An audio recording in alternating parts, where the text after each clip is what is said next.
Hey, everybody. Get my seatbelt on. Mm,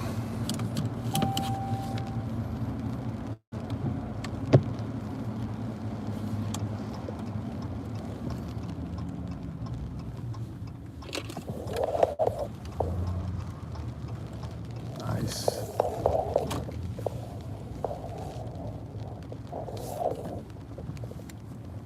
All right, all right. Good to be here. Just had my oil change and my radiator flushed.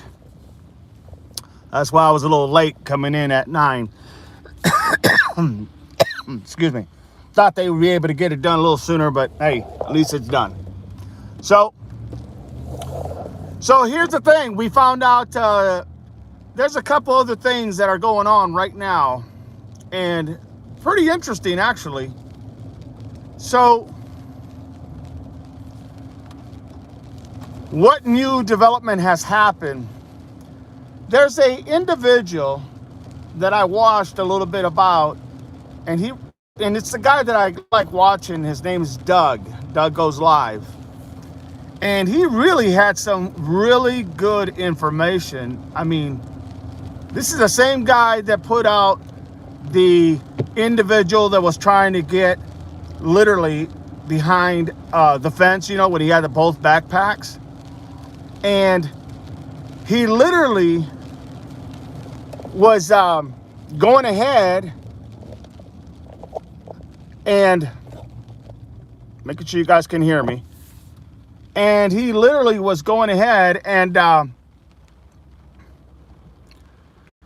talking about this person of interest. It's a name he said he looked into that he got from other individuals as well.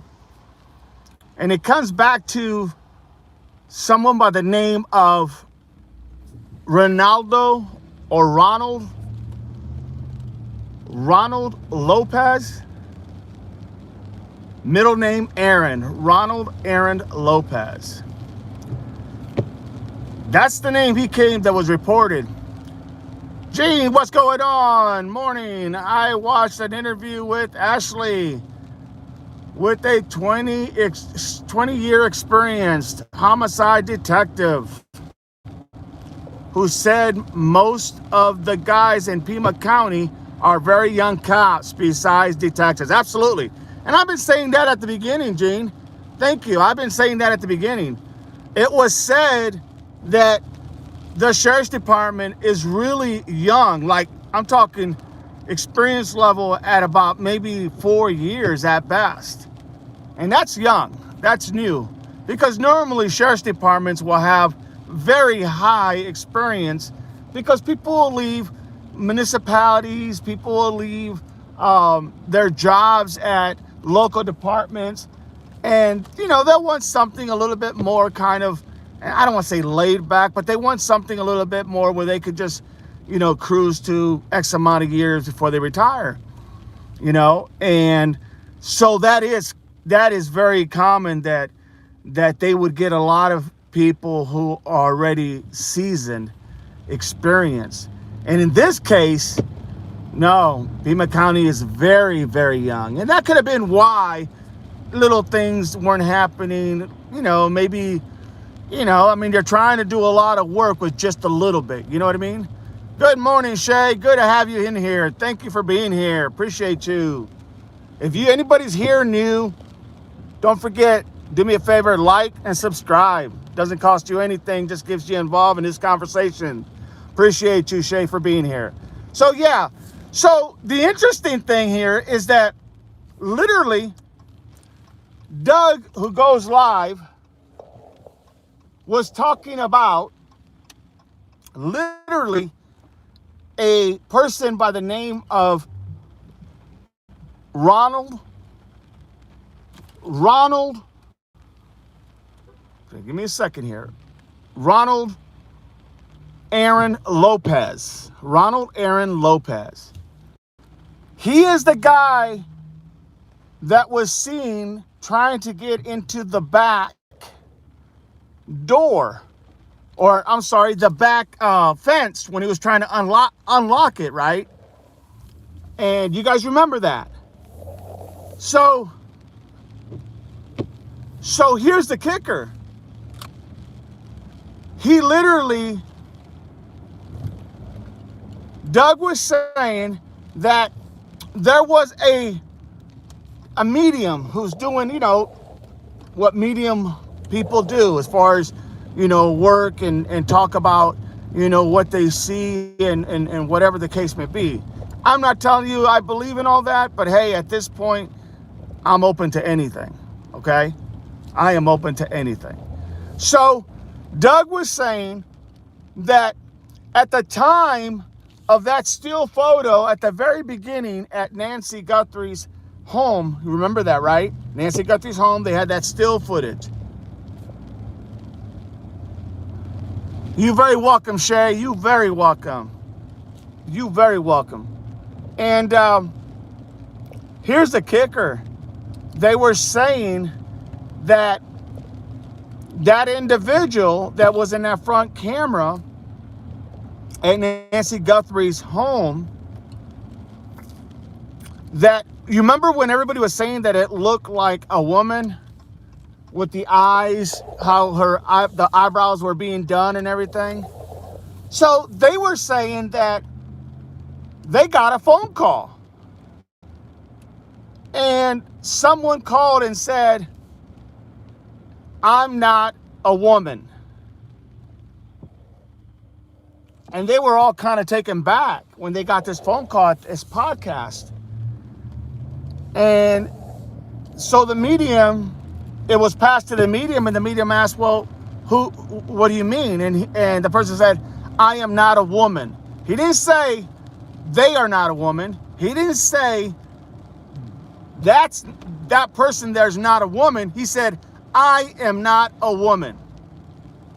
Okay, you got to listen closely to the details.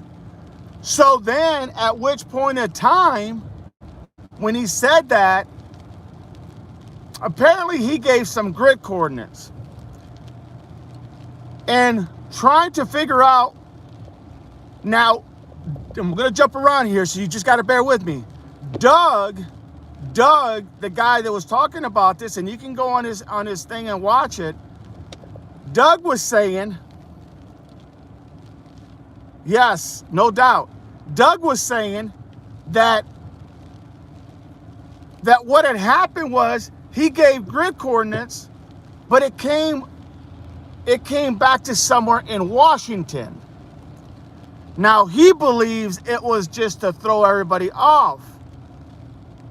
Not that this guy wasn't saying that he was the perp, because he said, I am not a woman. Almost like, remember I told you before, it's that little nugget you wait for, that little mistake, that one little thing you say. So, no one's saying that this guy did it.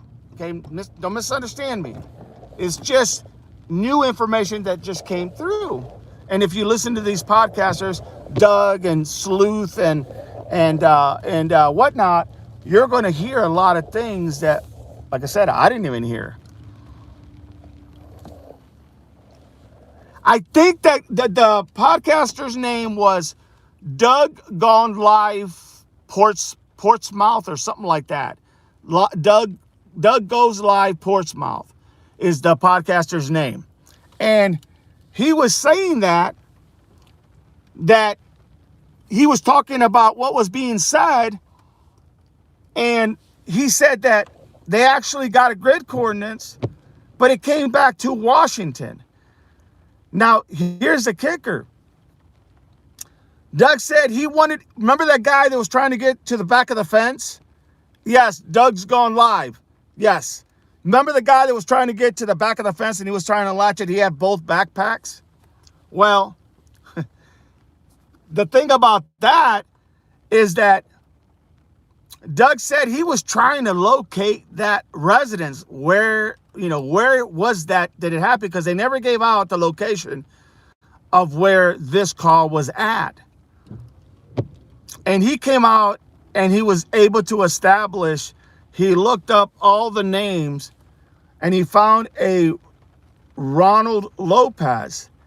But he said the guy was older. Could have been the dad or whatnot. But when he looked at the address, he said it was within that circle. In other words, right there, that person was from Tucson and in that circle. Now, what I mean by that is it may have not been the person who was younger, but it was literally, it could have been the dad, but ironically, it came to a person who was right there at that circle. That's the catch. So when you watch this and you hear this, I was like, and I think the person that got the call was Sleuth Intuitions. I think that is another individual. They got the actual original phone call and passed it over to the median. Something to that. You'd have to watch it. It is well worth watching. No doubt about it. I just was shocked because I never heard that before. And it doesn't surprise me because I told you before that literally that information, we know that information has been presented. That goes without saying. That information was presented, okay? That people that they've talked about, that's them. They're there. It's just a matter of trying to figure out the pieces, right? So it doesn't surprise me that we've already probably seen the perp or the prospective person of interest. We've already seen him. We just haven't been able to put all the pieces together. Doug Gone Live did a one hell of a job. Sleuth Intuitions is the one who I believe got the call, and you can go look on his channel and watch it. And he's passed the phone when someone called and said, I am not a woman. He didn't say that person is not a woman. He literally said, I am not a woman. This is what was reported. Okay. And it just came out, I believe yesterday. He said, I am not a woman. Almost like he was offended that everybody was thinking he was a woman. Follow me?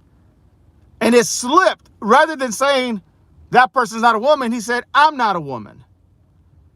Almost in kind of in a pissy way, you know, like he was upset. So that is very interesting and very significant. Give me a second. Gene, hold on the chat room for a minute.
I'm back.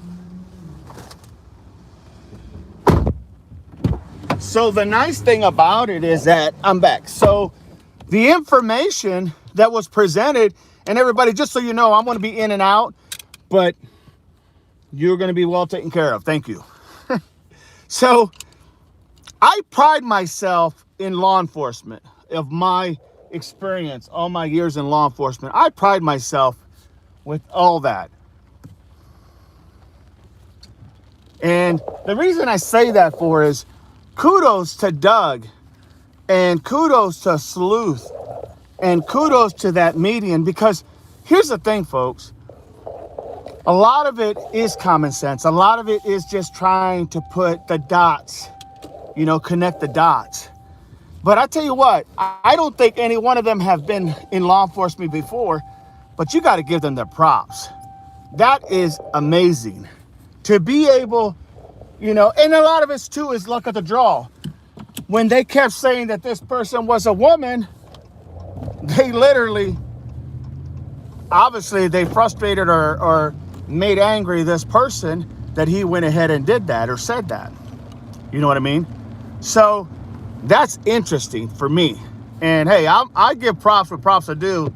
And that was information well presented.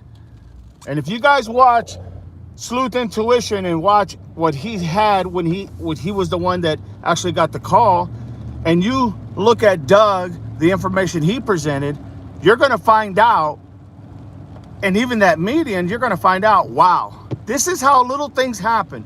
And I've always told you guys, it's the little things that make the difference, right?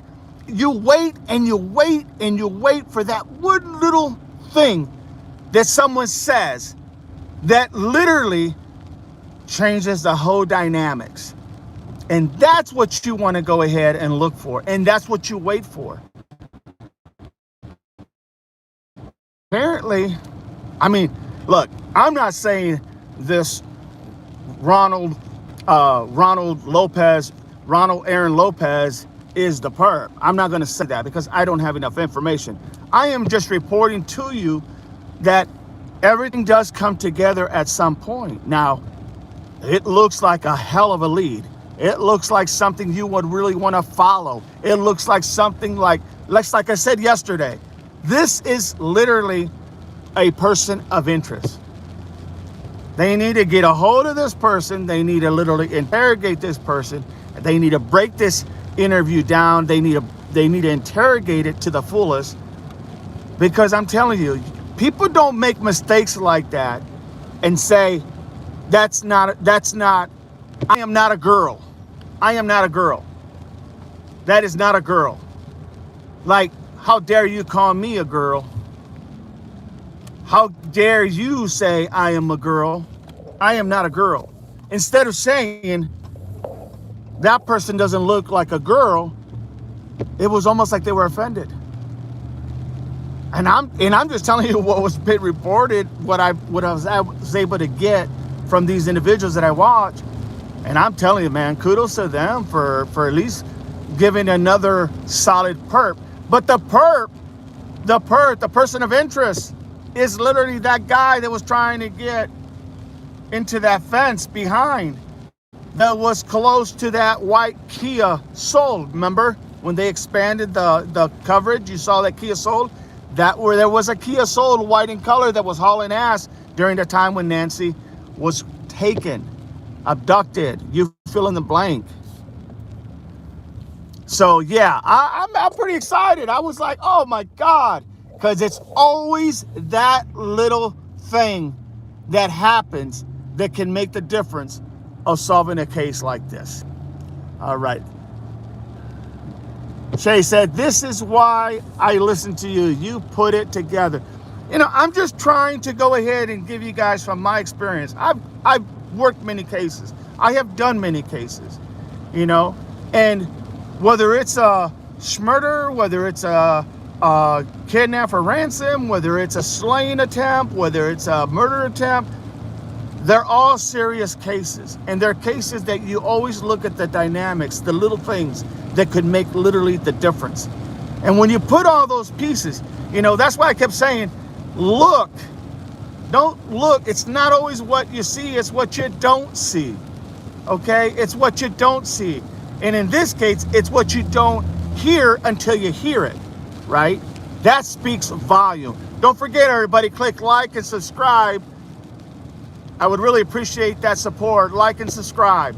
And so we can carry on this even further from after this case is over, because I will be covering cases I just enjoyed and it's up my alley. So that's that.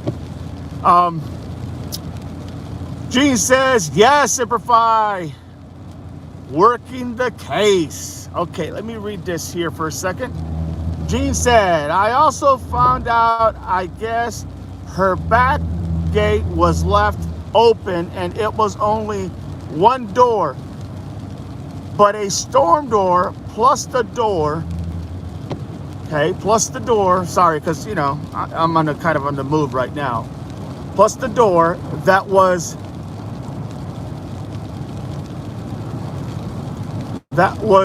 propped open with the plant. It could have been Nancy. She probably couldn't bend over. Very possible. Very possible. Very possible. Shay says, this is why I listen. Thank you so much, Shay. Appreciate the kind words. I really do. So that's what's happening, everybody. There is information. And I'm telling you right now, we have, between all these things that were happening, that's not a coincidence, okay? That's not a coincidence. You know, you talk to people who have been doing this a lot longer than myself, and they'll tell you, when you have a crime this serious, coincidences don't happen like this. Not the white car, the blue car with the lady screaming, the white Kia Soul hauling ass, the guy trying to get over the fence who later is determined he doesn't even live at that house, the guy that literally they are able to get a name from this individual, yada, yada, yada, yada. My point is, and that's not to say that this individual, person of interest, that's not to say that he doesn't have any connection with anybody else in that group, right? That's just that person. And if I sound excited, it's because I am excited. Because I know it's those little nuggets, man. Those little things, those little slip-ups. People can only be so careful until they slip up and make that wrong comment. And that's what makes me excited about this information. And it may turn out to be maybe the guy who called was misspoke. You ain't gonna know until you go ahead and investigate it and interrogate it, to interrogate that individual. I mean everything about that individual. You're not gonna know until you integrate that individual. But the idea, literally, that someone could slip up like that, oh my Lord, that's what you wait for. That's what you listen for. That's what you go ahead, and it's not always what you see, it's what you don't see. That falls in that realm, everybody. That's why I think the persons who have done this, they have already been named, or the people that were involved already been named. We've already seen the pictures. We just haven't been able to put all those pieces together, right? Like I said, can't give enough credit to Sleuth, to Doug, and to that median who were able to literally kind of, and like I said, the caller who called in, you know, he called in, right? So a lot of it's by chance, a lot of it's by luck, a lot of it's by being at the right place at the right time. You know what I mean? So it's not like it's something where it's a big thing. Okay, like what I mean by that, it's not like it's something that anybody's going to get that type of information. You know, it's not. G says Kia Soul is small car. If they think that could be the car, yes. All right, everybody, stay with me. Don't go nowhere. This is getting interesting.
All right, I'm back. So what do you all think? Interesting? Okay, see, Gene says, and I would think that there would be multiple cars if there was a few perps. Absolutely. No, it's very possible. Gene also says, the Kia Soul is a small car if they think that could be the car. Shay says, yes, Gene, absolutely. So see, guys and ladies, everything, you just gotta listen. You know, we don't know if even anybody, we don't even know if the FBI or Pima County Sheriff's Office or anybody will pick that up, right? But look, there has been many things that I have personally given you as to people of interest. Many things. And I do mean many, of people that I would literally wish and hope that they are literally investigating and or at least interviewing. Because I've been there, I've done that, I get it. And sometimes when you're looking at so much, so much, sometimes the obvious things, you miss it. Shay says, I think Ronald Lopez needs to be, absolutely, without a doubt, no doubt about it. Look, here's the thing. Remember what I said yesterday? Even if he literally is investigated or interviewed or whatever, even if they do it just to eliminate him from everybody else, right?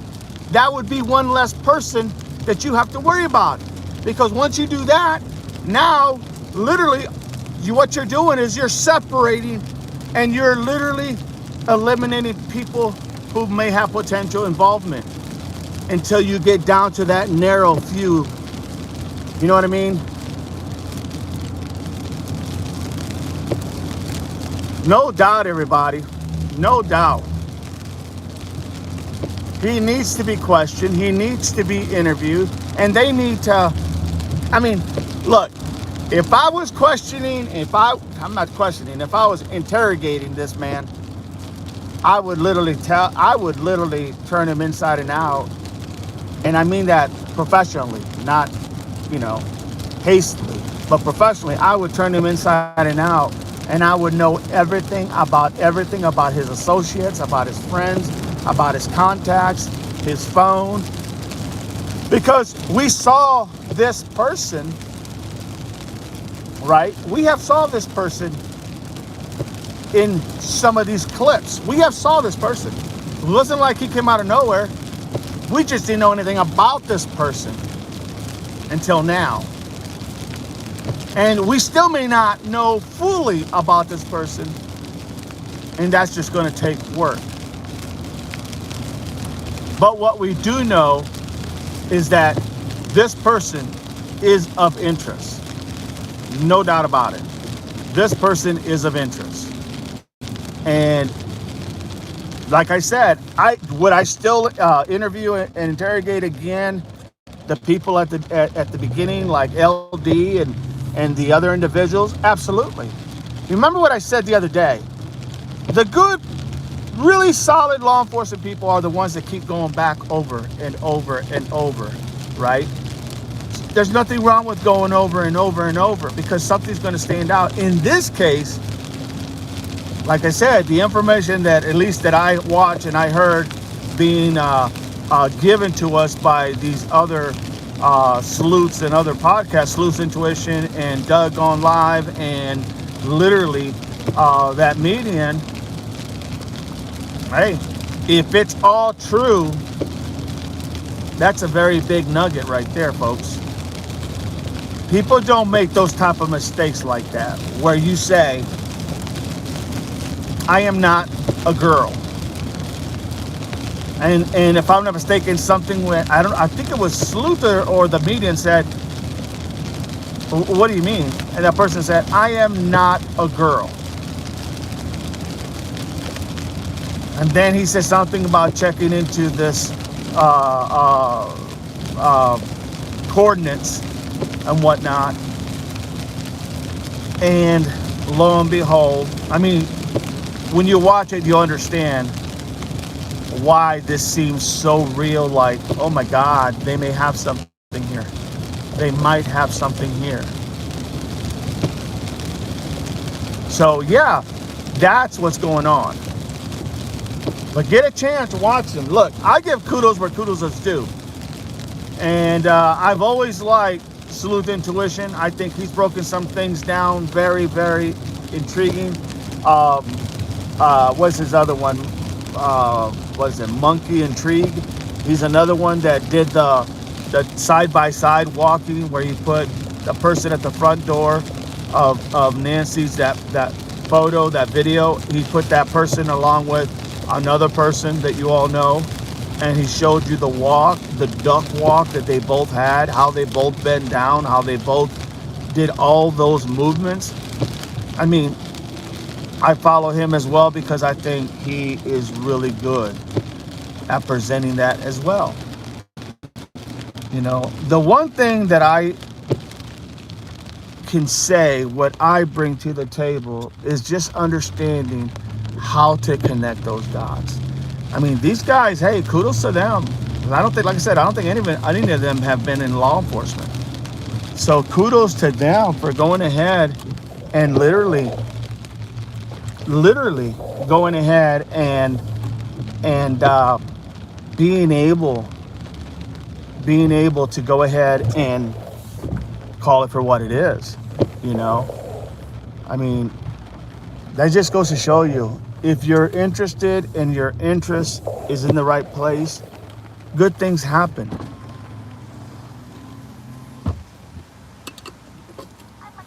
Hey, let me get $1,300 out of my checking, please.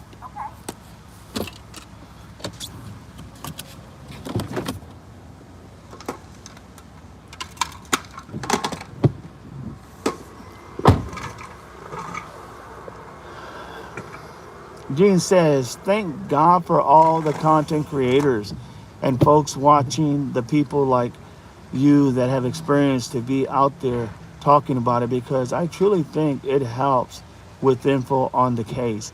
Absolutely. And thank you so much for the kind words. Everybody, if you are not a subscriber, please subscribe. Please like and subscribe. And let's get this channel going where it's supposed to be. Let's all interact. This is our communication with each other.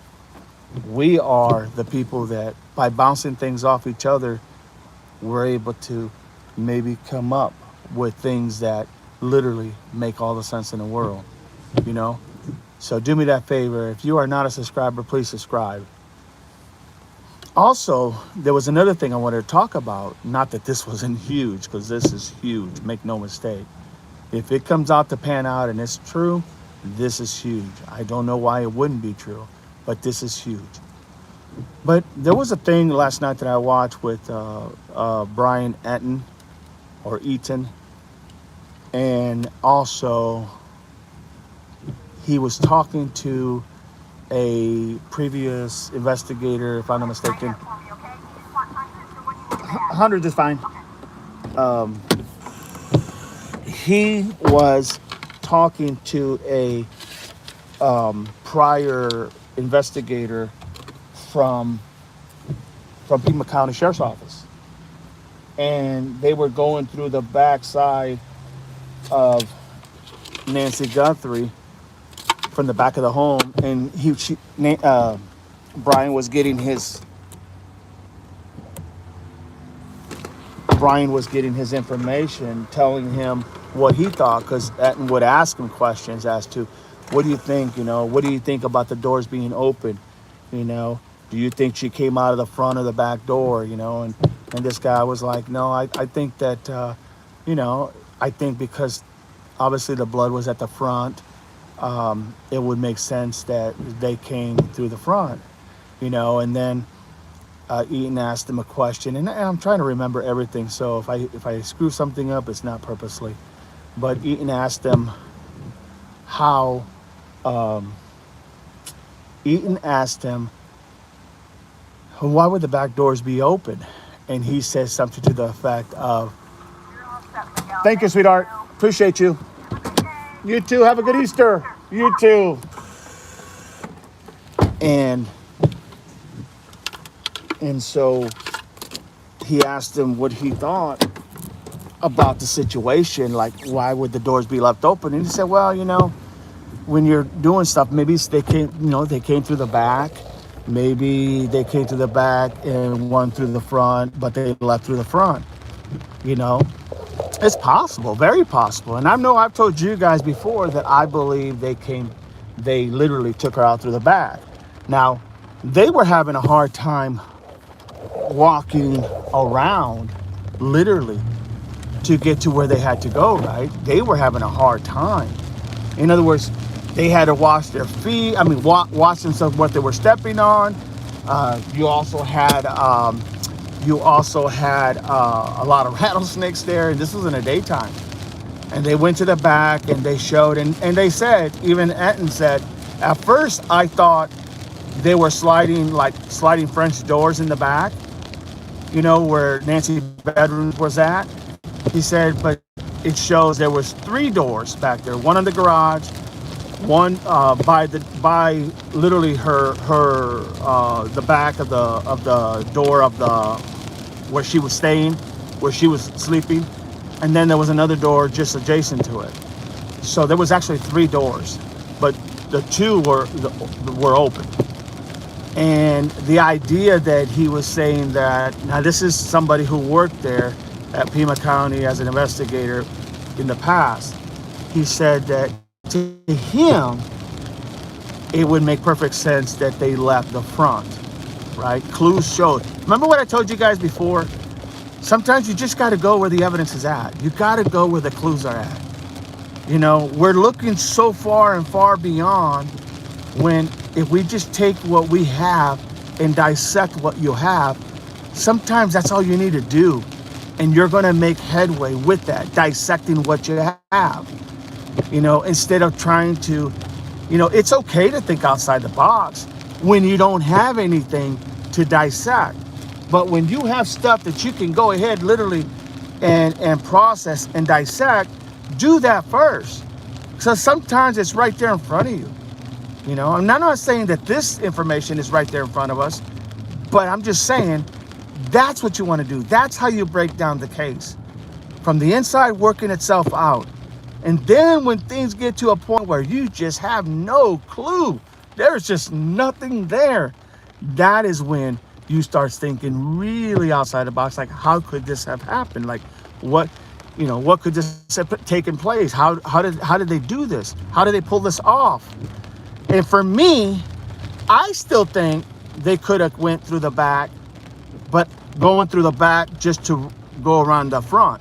You follow me? And you say, why would they do that? Well, because with the front doors open, you always have that potential chance of somebody literally seeing somebody driving by that early in the morning. As you well saw, the cams that in the front of the homes, it was picking up all those cars that were going by, right? So we saw a lot of cars. It didn't pick up Tommaso when he dropped off Nancy at 9:50, somewhere in there. It didn't pick up Tommaso when he was leaving, which is kind of weird and ironic. But it did go ahead and show a lot of cars that were coming by. It picked up the perp that was right in front of Nancy's home. So why is that important? Because sometimes if you come out the front door, this is just my opinion, I can see someone coming through the front door being let in through somebody who came in through the back door.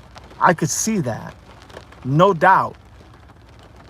But I still have this feeling that when they took her out literally, and they could have just literally came out the back door, follow me, came out the back door and literally went right around the house by the garage and came right to the front. I'm not saying that didn't happen. What I'm saying is that there's not any attention with the door being open. Yes, I know it's dark. Yes, I know it's very, very possible that because it's so dark that they probably wouldn't see anyway. But why take the chance on something this huge? Why take that chance? You know what I'm saying? Why would you take that chance? You're asking for trouble by taking that chance. So I still think that they went through the back door, but it's very possible they could have went to the back door and went right around the house by the garage and came around, loaded her up and left. It's possible.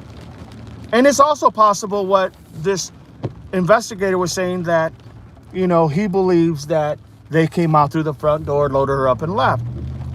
Look, it could be any of those things. And you know what they add up to? The same exact thing. They took her out of the house. That we know. They took her out of the house. Whether they went to around the garage or around the house to the front, or whether they came out of the front, they took her out of the house and took her. It was an abduction. Okay? No doubt about it. Okay? And I honestly, in my heart of hearts, it was all about the money. It was all about the ransom. Okay? Just was. To me. Okay, let me see what you got, Gene. Let's see here. Gene says, let me see here. Am I missing anybody? Gene says, hard for me to figure out their steps. Out front, hard to manage grass. Out back, you would think the garage. True. Gene also says maybe they planted the blood out in front somehow. Sounds dumb, but then it tells the multiple guys because there's true. And look, there's nothing dumb in this case. It's just a lot of unknown, right? And it's possible. You know, I've heard that from people that, oh, they planted this evidence and they planted this and that. Look, once again, it's possible. But I'm asking about I would be asking for something that's really outside that realm when I have evidence that's right there, right? So, yes, logic thing would be that they came out through the front door and that's where the blood came from. No doubt about it. That's a logical thing. Okay? That is the very logical thing. And you can't, and no one can deny that. Okay, the only reason I'm saying they came through the back was not to give any evidence or take a chance on anybody seeing that front door open. But you're right. It's very possible. Gene says, unless prepaid hit. Yeah, I'm not so sure it was a prepaid hit. It could have been. Oh, also, I forgot. I'm sorry. I forgot to mention that when I was watching Doug on live, he was saying that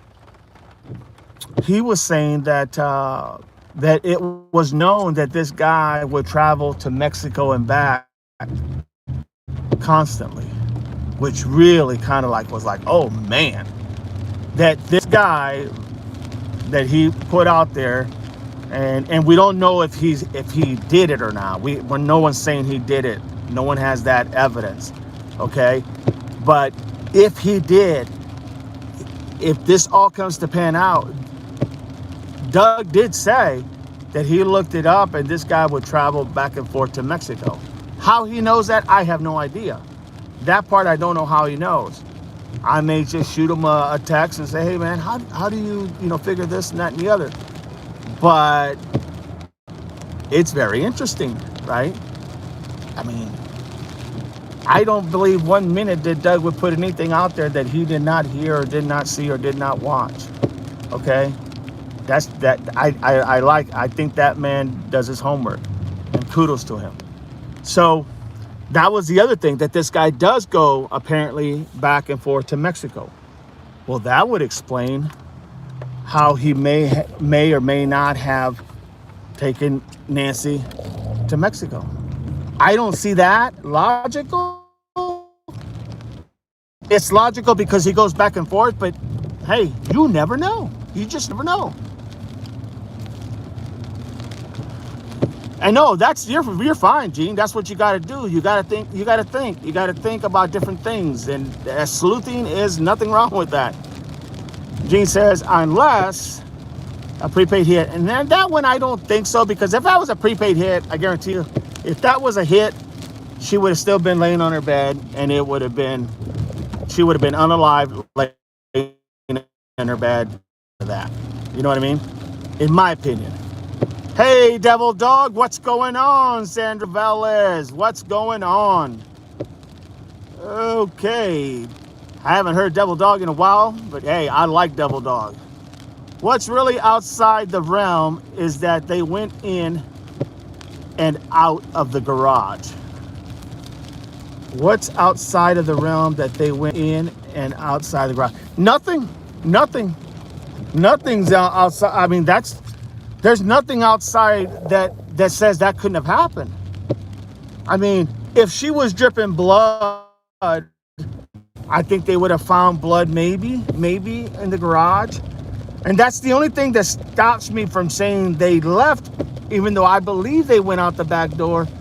That's the one thing that's telling me, where's the blood dripping, because that's the only thing holding me back from literally being hook, line, and sinker that's how it happened. I mean, the logical thing is they went out through the front door because the blood droppings are in the front door. We don't know how long the blood droppings were there. We don't know if they're fresh. We don't know, none of that. The time it takes to coagulate and all that stuff. But what we do know is that it is her DNA. Is it possible they went into the garage and came out through the garage? Absolutely. There's nothing saying they didn't. But I think they would have been able to detect remember when the power went out and apparently the Wi-Fi jazz, forgot exactly all that stuff that was happening. So it's possible. It's very possible. But here's the thing. At the end of the day, and I like that Devil Dog. I really do. I appreciate that. Can't get that out of my mind now. Sandra. That's very probable. That is very, very probable. I'm not sure, but it's not anything outside that box that's going to be like, oh, that's really hard to see that. No, actually, it makes a lot of sense, right? Except, didn't they have a way of determining how often that garage door opened and closed? Because they were able to distinguish how long that garage door was open when supposedly Tommaso dropped his mother-in-law off. They were able to say it was open and then closed in 2 minutes later. Okay, so I guess the only thing I would think is, wouldn't they have that open again and closing? I don't know. You know what I mean? But very good point. A very, very good point.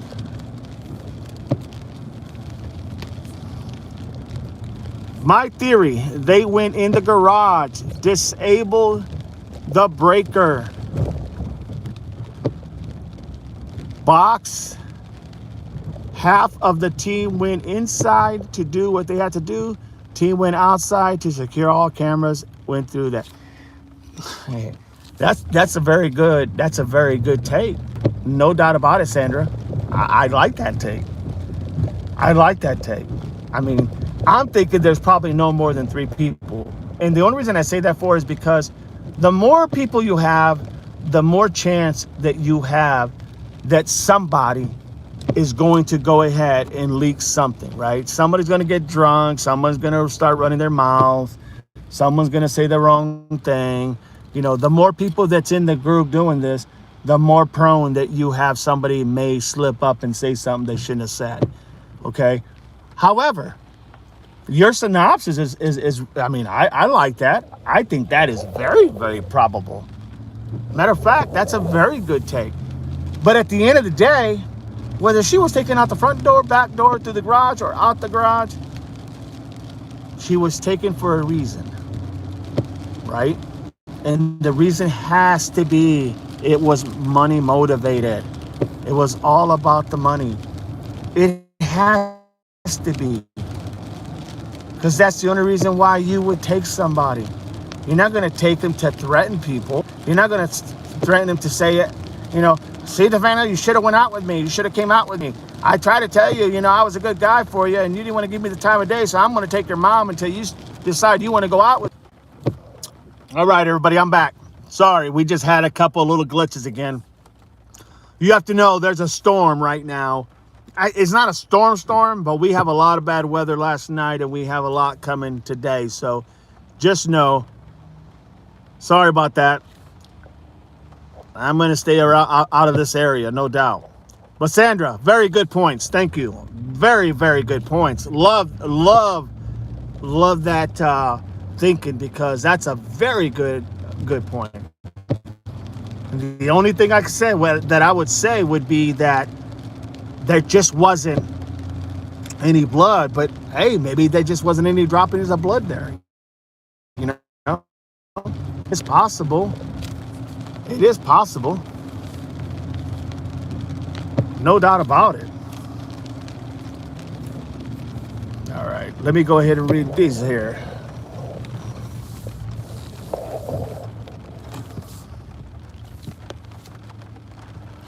Gene says, she's saying they disabled the road to the garage is free open. That makes sense. That makes sense. That makes sense. No doubt about it.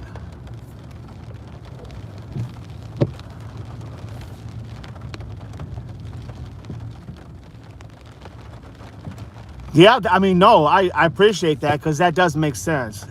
They can manually open it and close it. You're right. You're definitely right on that. No doubt about it. No doubt about it.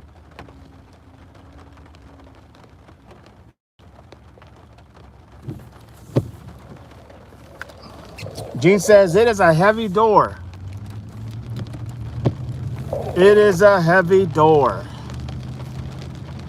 It would take a couple of guys. Now, if they had 3 people, you would have 3 people, right? So you definitely would have the manpower there, and the woman power for that matter. Very, very interesting. Sorry, everybody. Just bear with me. Come back in if you can. I do apologize. Totally out of my control. I got to give me a Starlink. I got to get a Starlink. But yeah, the other thing that I wanted to talk about, not that this is not great conversation, because it is. You guys have been awesome, and I appreciate every one of you. The other thing that's interesting is the fact literally that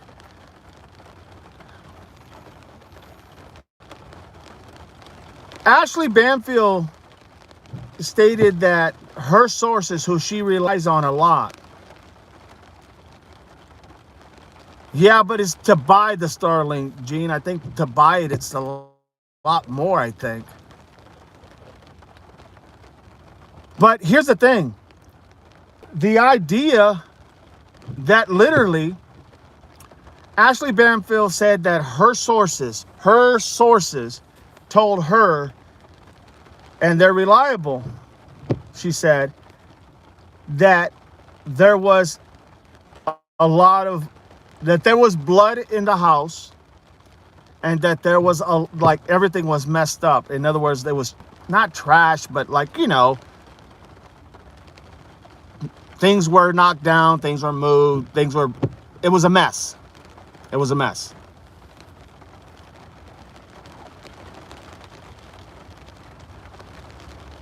I'll get one, Gene. Can I order one of those? I'm jumping everywhere. Can I order one of those, you think?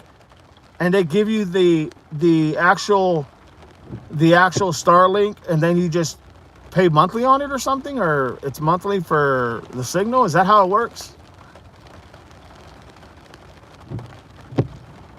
Gene said, I heard no sign of violence. Yeah, well, Ashley said it was violent.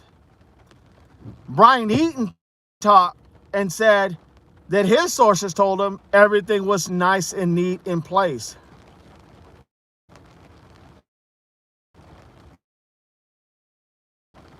You know what I mean? That everything was nice and neat and in place. Now think about that. There's not any violence. So who's getting that right information? Is it Ashley Banfield saying it was violent? Or Brian Eaton saying his sources are telling him it wasn't, like there was nothing violent about the scene? You know what I'm saying? I'll definitely look into that. Give me a second, Gene. Hold on to Fort. Start getting everybody. Talk to everybody.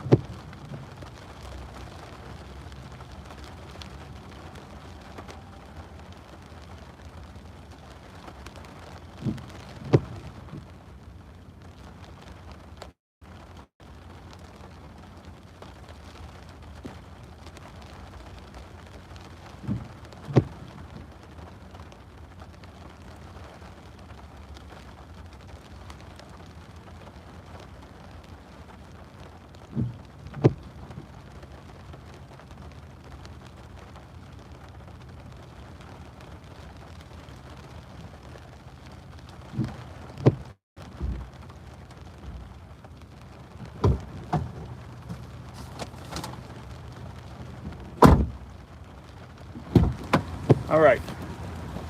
So it's interesting to know that Ashley's, from what was reported and what she had reported, that her people who she relies on, her confident informants, or whatever you want to call them, they told her it was very violent in there. Yet Brian Eaton saying his sources are telling him it wasn't violent. And it really does make a difference, okay? It may not make a difference in the big grand scheme of things, but it makes a difference in trying to figure out how it all happened, right? How it all took place. Because it would explain, like, you grab and take off. You grab and go, right? It would explain that methodology. You grab it and go. You take her and go. Or you're there maybe possibly for other reasons. Maybe things get out of hand, et cetera, et cetera, et cetera. You know what I mean?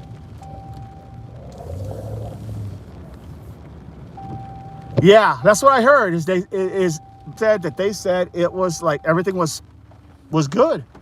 There was no sign of struggles or anything like that. As dopey as they said the porch guy was, if you ask me, they pulled this off quite well. I think they were more experienced than reported. Very possible. Very possible. It is very possible. It is very possible, Gene. No doubt about it. Everybody, if you are new and you like the live and what we're talking about, please go ahead and subscribe. Doesn't cost you anything.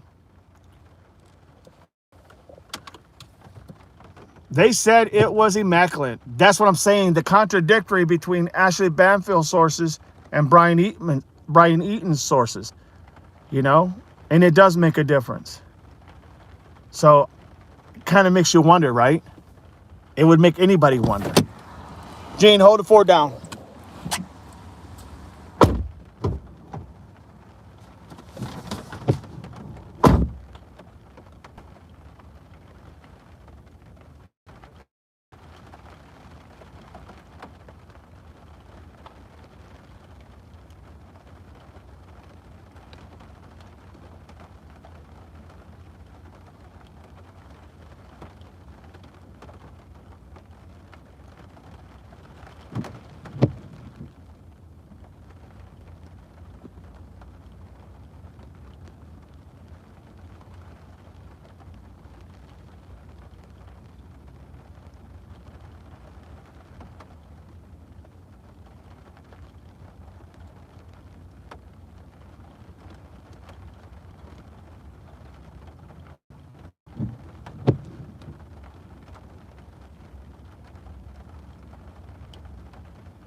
Okay, I'm back, Gene.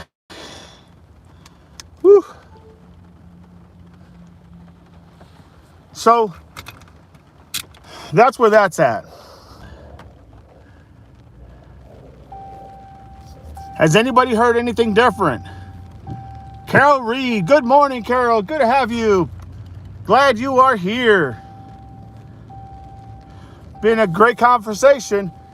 You know, I think that's probably going to be, honestly, the best news of the day so far is what was brought up by Sleuth Intuition, the median, and literally Doug going live. That is, I'm telling you, that does, as a law enforcement individual, that really stokes me, man. It really does. It makes me very excited because the more legwork you do, the more you're going to find out a lot of things, you know. And sometimes all you got to do is just that. That's all you got to do. Okay, I'm right back, everybody. I am right back, everybody. I am right back. Yeah, it's very interesting, no doubt about it. Morning, Gene. I just came back in. I should be good to go now. I just got back in. I'm going to try to stay in a different part of town because it seems like the east of town is where we're having all these issues. So I'm going to try to stay over here if all possible. So that's where we're at. But welcome, welcome. Welcome, Carol Reed. Appreciate you here.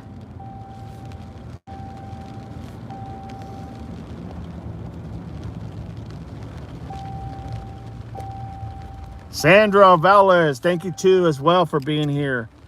Had a really good, Carol had I really like that name, Devil Dog. Semper Fi. Sandra had a really good take. Very good take, no doubt about it. Very impressive.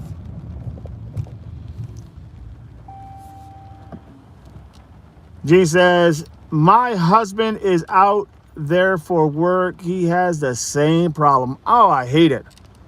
I hate it. I really do, Gene. I hate it. I know, everybody has their theories on why and how come. And granted, the weather, like I said, we got this very rainy clouds that came through here last night, and it's still going to rain all day today, storms. But it's just the idea. Carol Reed, did you check on the missing? I have. I've been looking at stuff like that. Right now, I spent a lot of time yesterday just going through all these different podcasters, these streamers that came out with some great information, and possibly a person of interest who we already have seen, but with a little bit more meat on the bone, if you will. And that's been quite interesting. And there has been a lot of missing, no doubt. You're talking about the 6 people. Yeah, I'm gonna get to that. I promise you, I'm gonna get to that. Once I got looking and I saw this stuff with Sleuth and the Median and Doug on live, man, I was like, I really just kind of wanted to pick that apart completely, and very well. It was good. It was really good. So that's another thing, is looking at whose sources, who's getting these sources, right? I mean, think about these sources that are coming out, think about the sources that are coming out. Are they legit? Ashley Banfield sources says it was chaotic in the house, Brian Eaton says his sources are telling him it was nice and neat. You know what I mean? What would you think? Both can be right. They both can be right because they have different theories on what happened, or different what it looked like inside that home. Get my seatbelt. Hold on, everybody. Oh.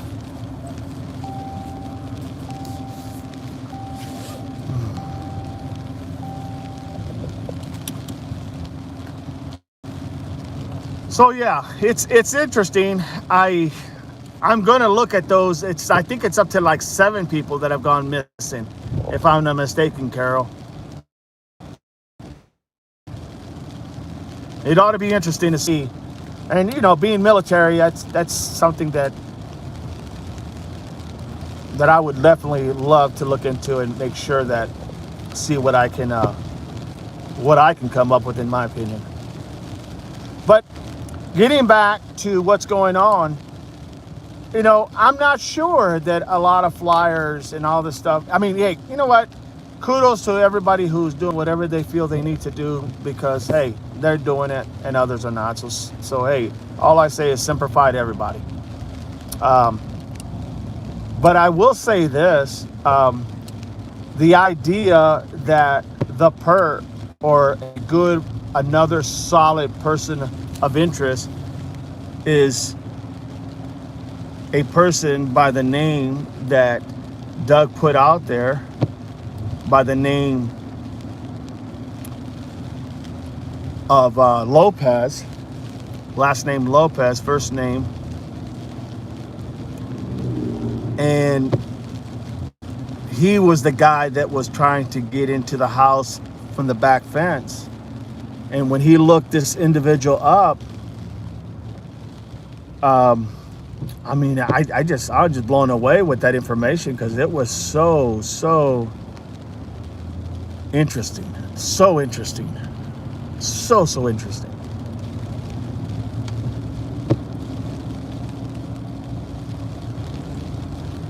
Ronald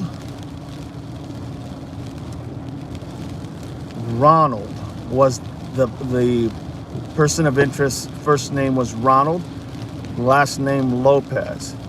Ronald Aaron Lopez. That was the person who was apparently trying to get into the back of the house with the fence that he was reaching over, was messing with it. He had the 2 backpacks. That was the individual. You know what I mean? So that's interesting.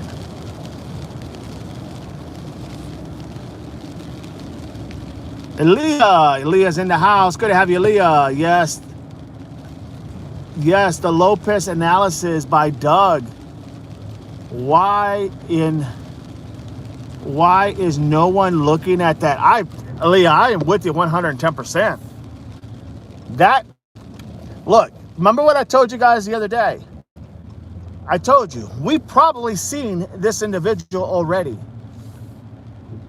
There is really no newcomers to play.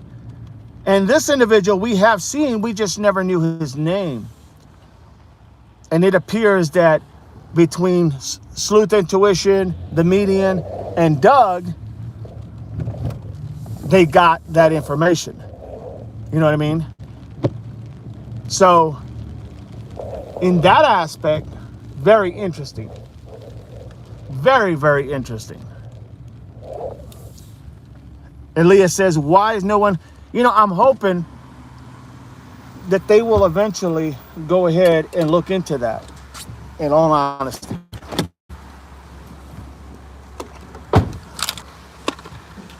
Hang on, everybody.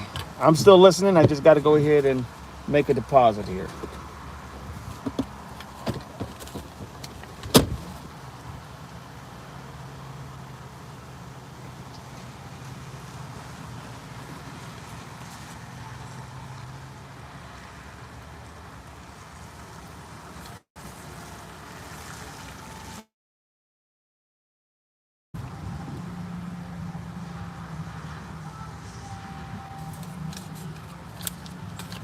So yeah, that's very interesting. Hi, Elia. Don't forget, everybody, if you haven't subscribed, please do me that favor. Subscribe for free. Doesn't cost you anything.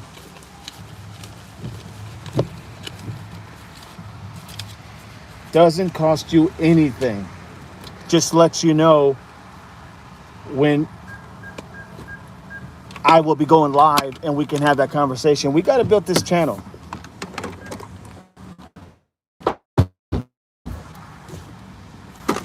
We got to build this channel, no doubt. It's going good. It's building. Because there's going to be more coverage that's going to be going on with a lot of situations that are going on right now.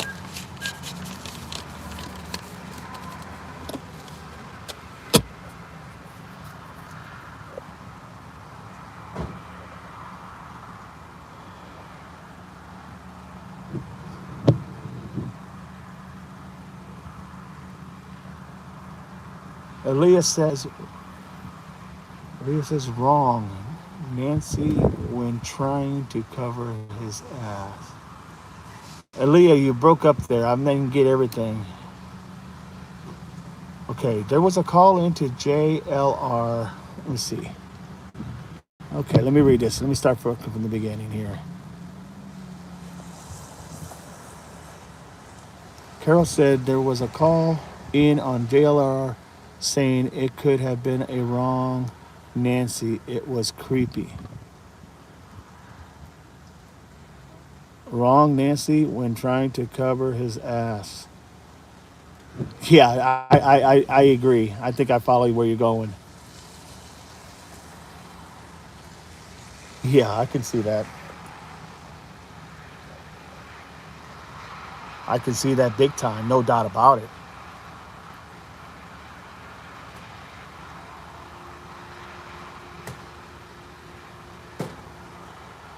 Hello. Hey, deposit that into my sister's account Into your savings? and her no into her checking, Oh, checking. her new account. She's got two.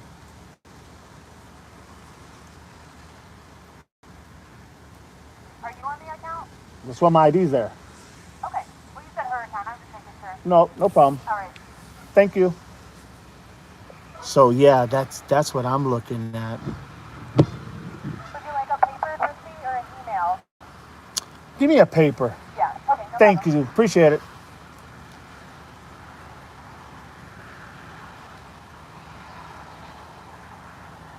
Yeah, it's amazing some of this stuff. I mean, it's very very creepy. But for the guy, the new, what I call probably jumped up, probably right ahead of LD. To be honest, if it all pans out, he's definitely going to be at that top of my list. I'm not ruling LD out, but because here's the thing: who's to say that they're not all affiliated in some way, shape, or form? You know what I mean? That's going to be the interesting part. Seeing what connection they all have, right? What connection they all have. How do they all fit with each other? Did this guy know LD? Did he know Tommaso? Did he know? Absolutely. Appreciate that, Aaliyah. Totally agree. How do they all fit? Did they know each other? Did they help each other? Did they give each other information? You know? But just getting that nugget of him saying, I'm not a girl. And they were like, what? And he was almost like he was offended. He said, I am not a girl. Meaning the person that they were saying at the front cam of Nancy Guthrie's home, that it looked like it could have been a female because of the eyebrows were all done nice and neat, and this, that, and the other. That it's very possible it could have been a girl. And he said he didn't say, I don't think that person is a girl. He didn't say, I don't think she's a girl. I don't think that person looks like a girl. He said, I am not a girl. I mean, that's huge implications right there. That is huge implications. So the idea of thinking that, you know, that's what happens a lot of times, man. People will make that slightest mistake, and if you observe everything and you observe it just right, and and again, a lot of it's also, like I said, a lot of it's luck and chance, right? Being at the right place at the right time. This person of interest just happens to be watching, and then says, "Oh, they're talking about me. I'm not a girl. Hey, I'm not a girl. Oh, wait a minute. You follow me? That's what's interesting. That is very interesting.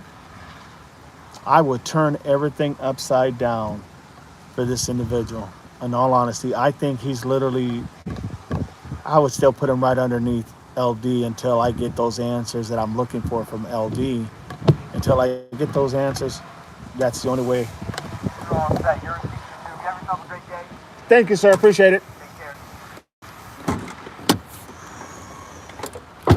That's what I'm saying. I think literally that is what would make sense to me, in all honesty. So that is some really interesting news. And I follow Doug. I follow Sleuth Intuition. I'm not going to tell you that I'm a big medium person, but at this point, hey, we got to look at everything. Absolutely, Carol. It hit his nerve like nobody's business. He was definitely. I'll tell you what. That to me has got to be the number one potential prospective perp, person of interest that I would put on my, literally. And then the idea that picture that they showed, that picture of this guy, how he had all his clothes was all the way buttoned to the top. He always wore some type of neck covering, like a shirt, almost like, I would call it a turtleneck, but almost like something underneath to cover his neck, long sleeves to cover his tattoos, jackets wise. He always wore jackets. There's a lot of things there that just don't make sense. In all honesty, they just don't make sense. As far as why a person would do that, right? Why a person would carry him, why he would say those things. You just don't make those comments out of the blue.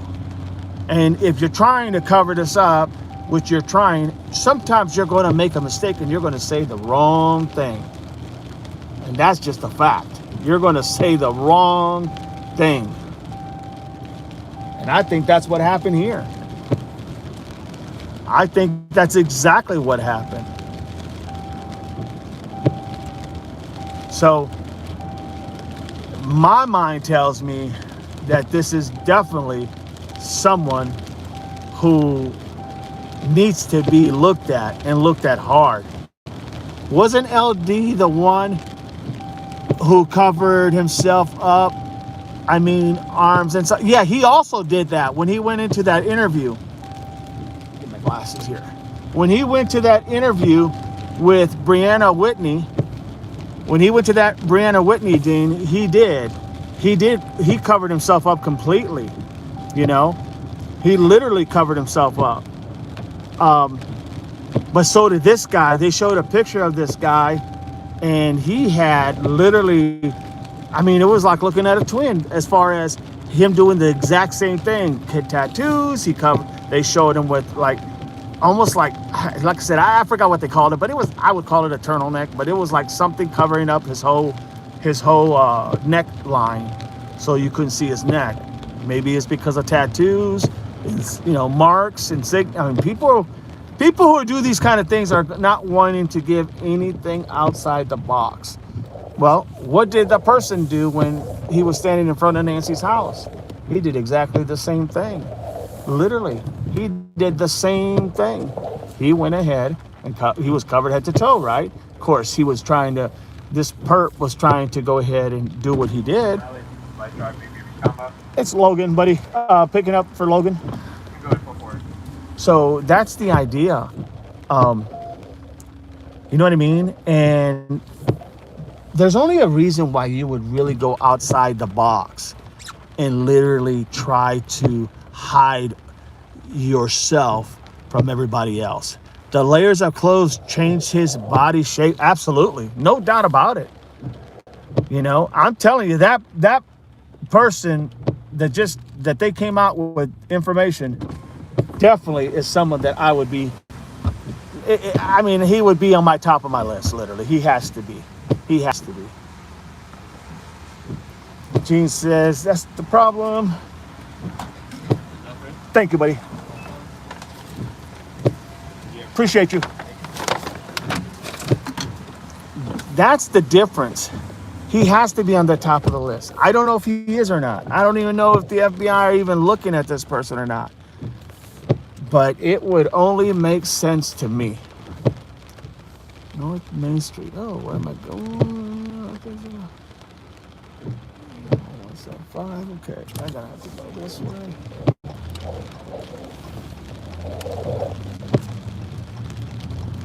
So yeah, it's going to be very interesting because God, I wish this rain would slow down. Sorry, buddy. Just sometimes I just talk out loud. The layers of clothes, Carol, were definitely exactly like the other individual.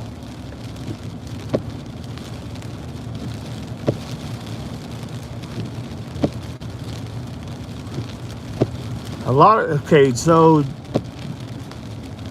Gene says that's the problem. A lot of people have arm tats and neck tats and just black or D gray. You know, but the other thing with that, if you think about it, Gene, that's true. But the people that I've always seen with tattoos and you know, all over their body, their head, hell, everywhere, they want to show it off. To them, for whatever reasons, when they got their tattoos, they felt like they were, I don't know, I don't want to say emboldened, but they felt like they were really like, you know, that meant something to them. The tattoos that they got on their arms and their neck and their body, that spoke volume for them. That was like their code, or that was their that was who they were, right? They weren't afraid to show that. People who get all that and then don't want to show it tells me, why are you hiding it? You follow me?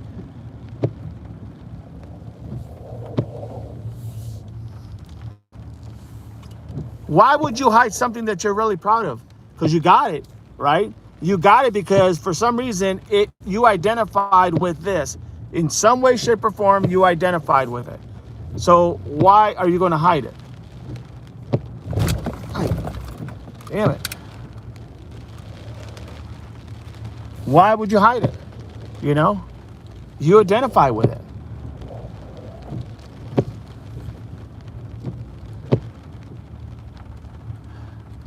Celtic Pet says flooded. Oh wow, it is raining a lot out here. I will be safe because it is raining like crazy. Thank you for being in here, Celtic Pet.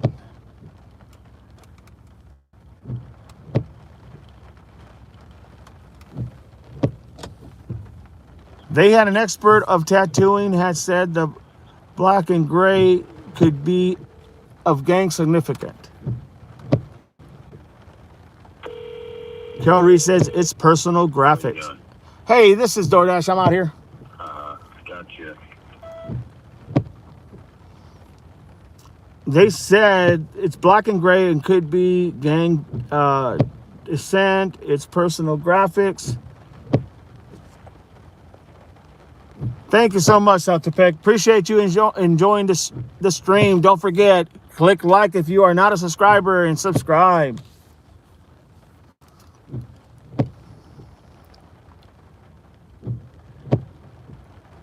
Yeah, I mean, it is personal graphics, but the idea that it really identifies with you, like it means something to you, right? It means something to you. If you're going to get a tattoo and just cover it up, well, it doesn't really speak anything about you, right? Because it's just that. It's just a tattoo, right? But most people will have tattoos. They don't have problems, you know, letting people see their tattoos. Because to them, that is literally, that is exactly what it is. You know what I mean? So they enjoy that. The people who don't want to show you their tattoos is because they're trying to hide it. Whether it's from another gang member, whether it's from another, you know, group, whether it's from other people or something, or whether it's just because they did maybe some crimes that they don't want to identify with. I mean, that's also that too.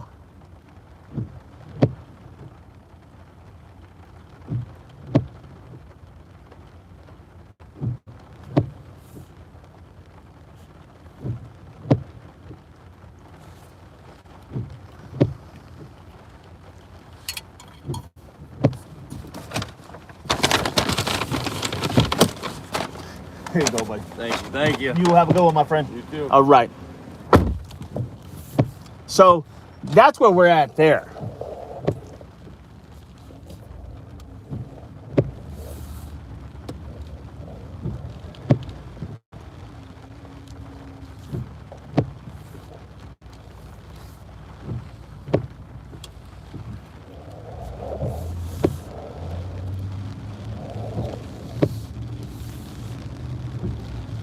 Yeah, it's raining like crazy out here, everybody. It is raining like crazy. And the thing about it is we haven't got a lot of rain up here in a while, so it's like it's not going anywhere.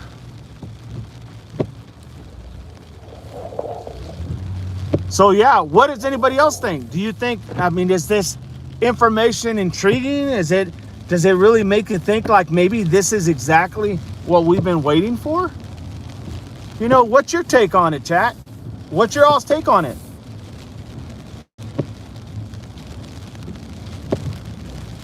I believe it's very exciting. I'm just, yeah, exciting in the sense of just knowing that there is, you know, that little nugget out there that could have some answers. We could have some answers.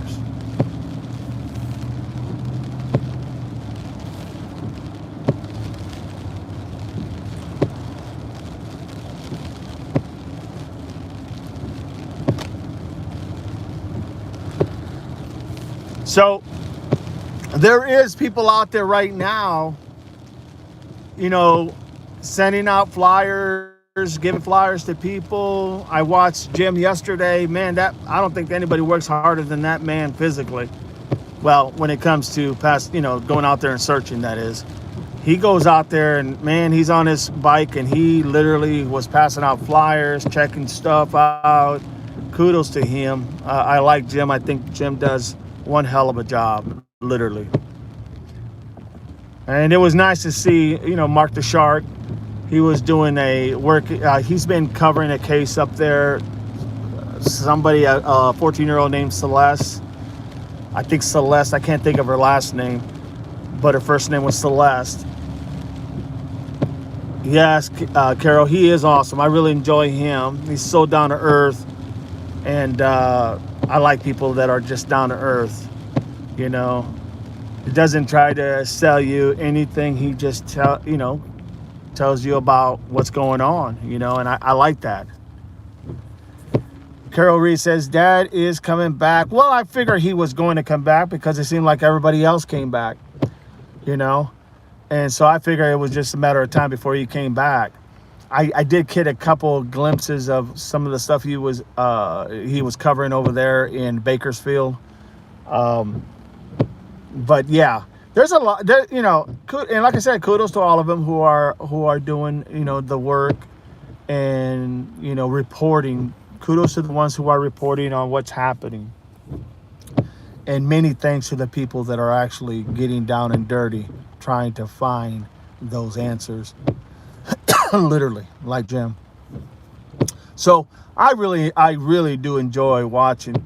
And a lot of times I'll get my own, like I said, for me, it's all about the knowledge of law enforcement to me, because that's where I am at my best, is when I'm able to process and look at things and probably try to not just differentiate, but be able to communicate to all of you, to be able to communicate to all of you so that you guys can have a little bit more understanding of how the whole system works,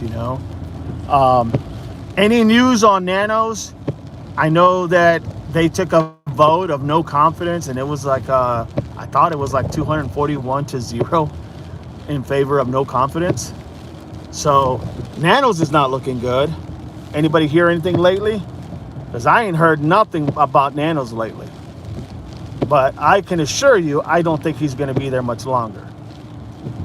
I really don't. There's just too much chaos going on right now. Too much chaos going on right now at Pima County Sheriff's Office, in my opinion. The sad part is a lot of these states departments are really ran on oh yeah. Look, I don't know of a state sheriff's department who is not political. Okay, I'm not sure of any state, any sheriff's department who doesn't have politics to play. To be honest, I just don't know of any. Politics is huge. It's that old theory: they love you until they don't. But in all fairness, nanos just needed to get the people something to keep their trust so they can feel more safer and feel like his his intentions are literally, he wants what's best for us, and he's doing everything he can, and that's all. When you're working and you are literally representing your people that you serve, you don't ever want to lose that trust. And I think that trust was lost. And I think because high profile cases, any case like this is rough, hard as heck, any case like this. But you combine that with a high profile individual, and now the expectations shoot so much higher. So you want to keep everybody abreast at all times. You want to always constantly have interviews. You want to constantly be able to talk to the people and let them know, hey, their safety is your concern. Gene said the public, I don't feel safe with him anymore. But that's exactly right, Gene. I don't think so either. I don't think the public feels safe with Sheriff Nanos. I don't think that he did anything literally that was like, I don't think that he did anything that was like literally, the only thing he didn't do was he didn't really make everybody move quickly. In other words, he didn't give everybody, like, he didn't utilize all his resources that he could have. You know what I mean? He didn't utilize all his resources that he could have. And I think that's the reason why he's in where he's in, the problems he's having. Because he didn't utilize any of it. He did not utilize any of it. But the reality is that,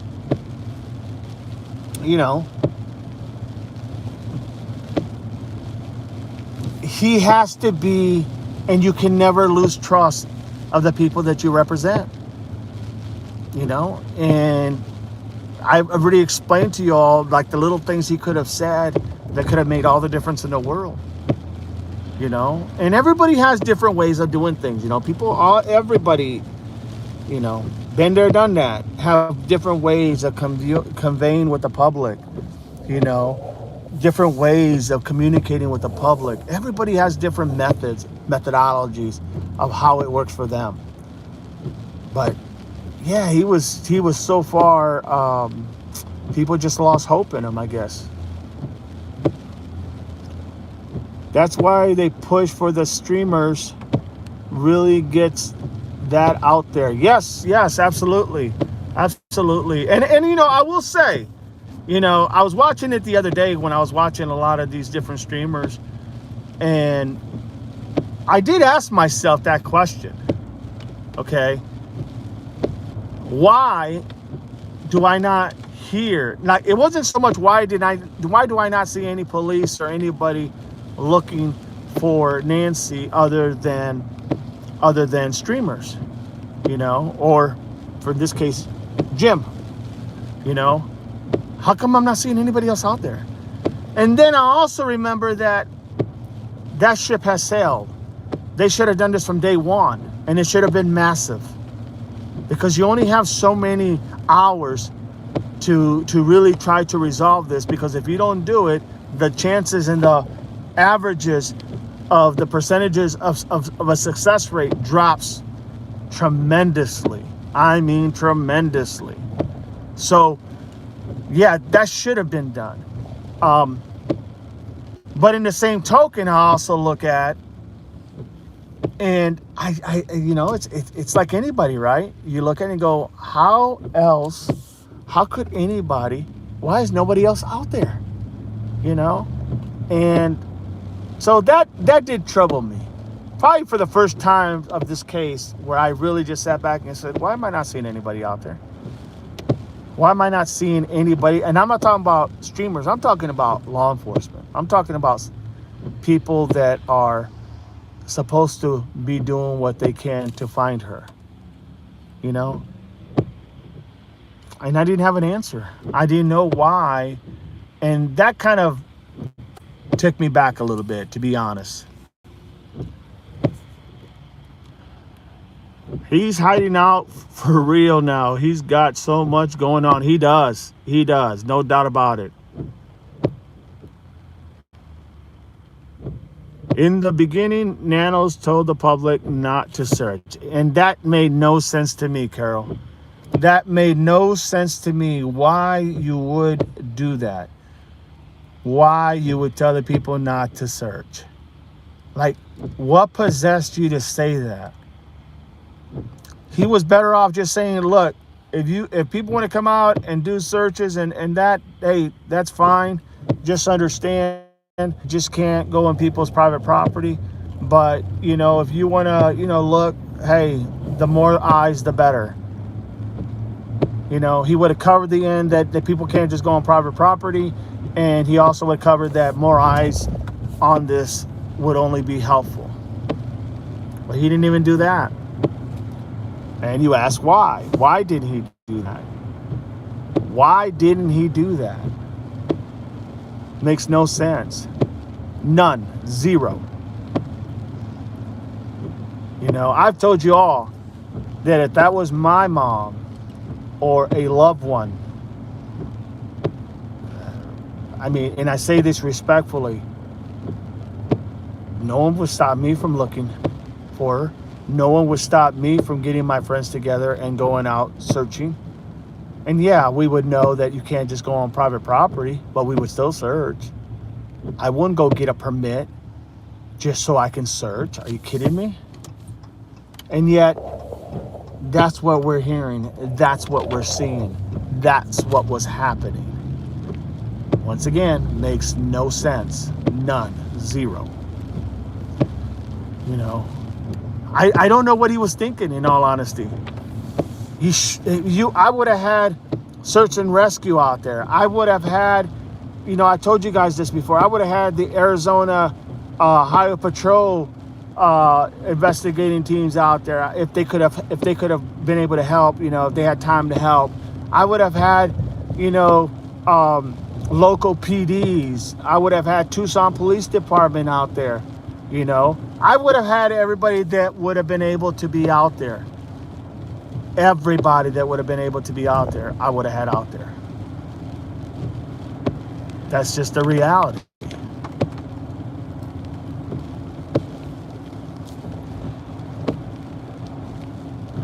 Let's see here. In the beginning, I was told, okay, there.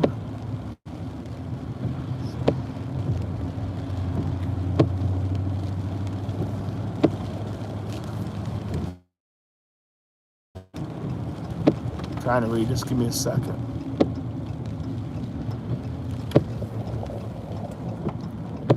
Give me a second.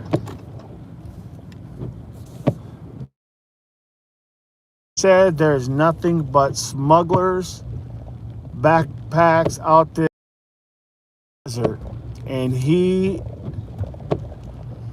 he said this what Nanos don't want the public to see. That's very possible. Once again, it's all political, right? I mean, I can understand that. And that would make sense. That is definitely within the line. You know, people start seeing what's really out there, and then they say, well, what the hell's going on in our community, in our town, in our area, in our, you know, in our city, you know? I get it. No excuse for it, but right. Jim is 100% right. 100% right. Right, besides all the dumping that everyone's doing, no doubt. Because God knows we've seen a lot of that. Seems like the desert is a landfill. You know? Desert is a landfill. I mean, everybody has landfills. Why go to the desert and just drop it off there? Amazes me sometimes. Amazes me that no one actually, like, no one, when I say no one, like, people are not actually, and I say this loosely because I really don't know this to be factual, but it would appear to me, seeing all that, it surprises me that nobody would be out there literally monitoring who's doing what out there. And there's a lot of stuff that goes on in the desert. A lot of stuff. So why is it like it's like a no man's land, right? Like a Mad Max movie or something, you know, don't go there. Don't go there. You may find something you don't want to find. Well, that's the whole purpose.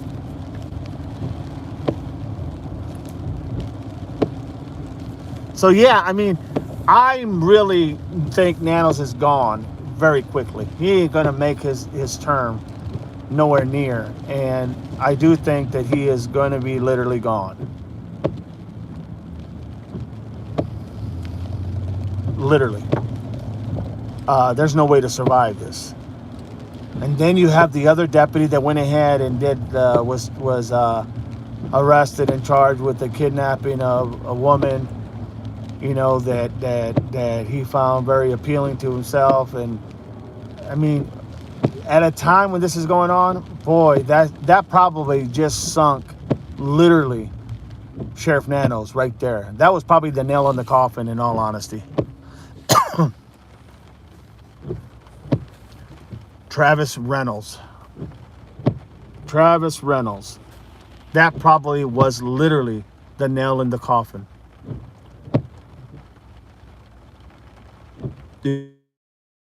Yes, I did. When he stopped at a guy to give him a flyer and the guy said Nancy's body. Oh, yes, I did. Even Jim was kind of puzzled at first. And then even later, if you watched it all later, he says, you know, I really need to go back there and look, you know. But that guy looked very shady. I mean, I don't know if he had drugs behind his other hand, behind his back, or if he had a weapon, or if he was like didn't know where, you know, like he was so drugged up or so on so much meth, drugs, whatever, that he was trying to like thinking he's going to protect himself in some way, shape, or form. I don't know what it was, but I definitely would have been careful, no doubt about it. But yeah, that was interesting. That was very interesting. But I don't know if Jim ever made it back to that spot or not. But I remember him saying even later, like, God, I should have checked that spot. I should have went over there. And I think what happened was he missed his turn, and then he just kept going. And, you know, that man has so much stuff going on in his mind that he probably, yeah. Yep.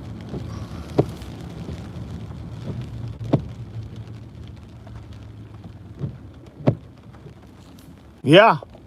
Well, because, you know, I mean, granted, but you also got to remember that people who, I mean, the man didn't look like he was, I mean, I'll just call it for what it was. He looked like he was, you know, stoned, high, drugged, you call it whatever you want. He looked like he was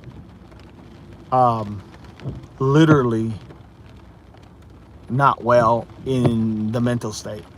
And so, you know, do I think that he was anymore, man? You can't trust anybody as far as to not check a lead. But in the same token, you got to take every lead with a grain of salt as well, because, you know, it's like it would never end, right? It would never end. And you'd be like a lost puppy running everywhere. He's got a gun on him, but don't know if within reach. I would hope so. No, I think he's got it in his little backpack where he says he has his first aid kit. I think he carries it. I mean, I know I would carry it right there. I would have it accessible to me at all times. In fact, I wouldn't even go out there without one. I mean, in all honesty. Aaliyah says yes. I mean, I really, truly like Jim. I think he does a phenomenal job. I just think that people are not, and it's not really, that's the sad thing. It's not so much the people that are not looking. It's the stinking, like, how did they drop the ball so bad, law enforcement? Gosh. I don't know. And that shows a lot of lack of knowledge, you know, lack of experience. Jim said, I mean, Jim. No, I know who you mean. Carol says, I will check back with you later. All right, Carol, thank you for being here. I appreciate you, and I appreciate all your comments. Thank you so much. Look forward to seeing you back again. Be on tomorrow, same time. So, yeah, I mean, it's just one of those things, everybody, that in my thinking process, I look at things from a perspective of the more help, the better. The more help, the better. And yeah, I just don't get why he didn't go that route. It really just bothers me. I mean, it truly, literally bothers me.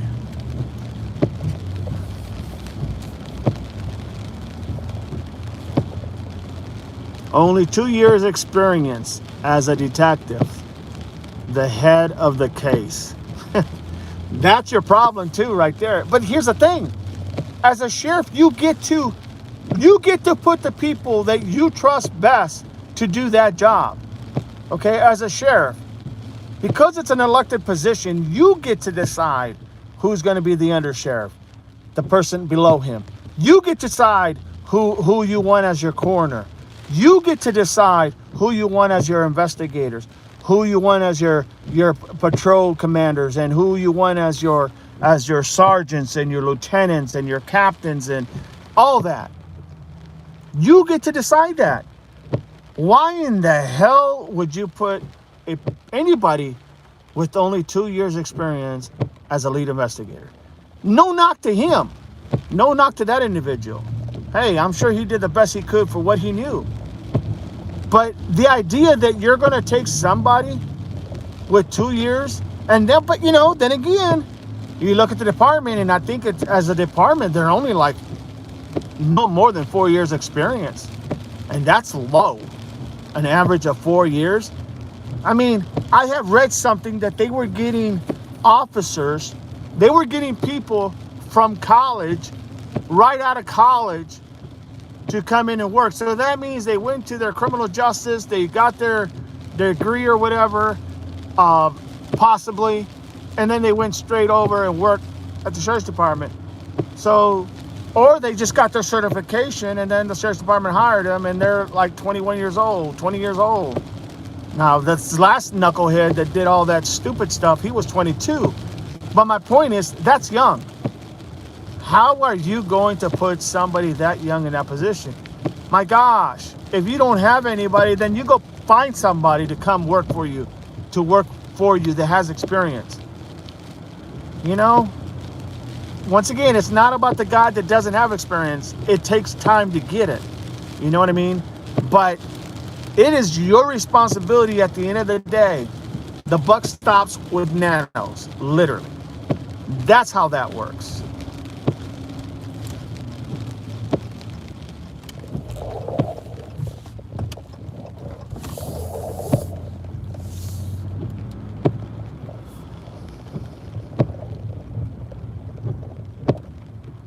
Yes, that is what they said. Yep, no doubt, Gene, no doubt.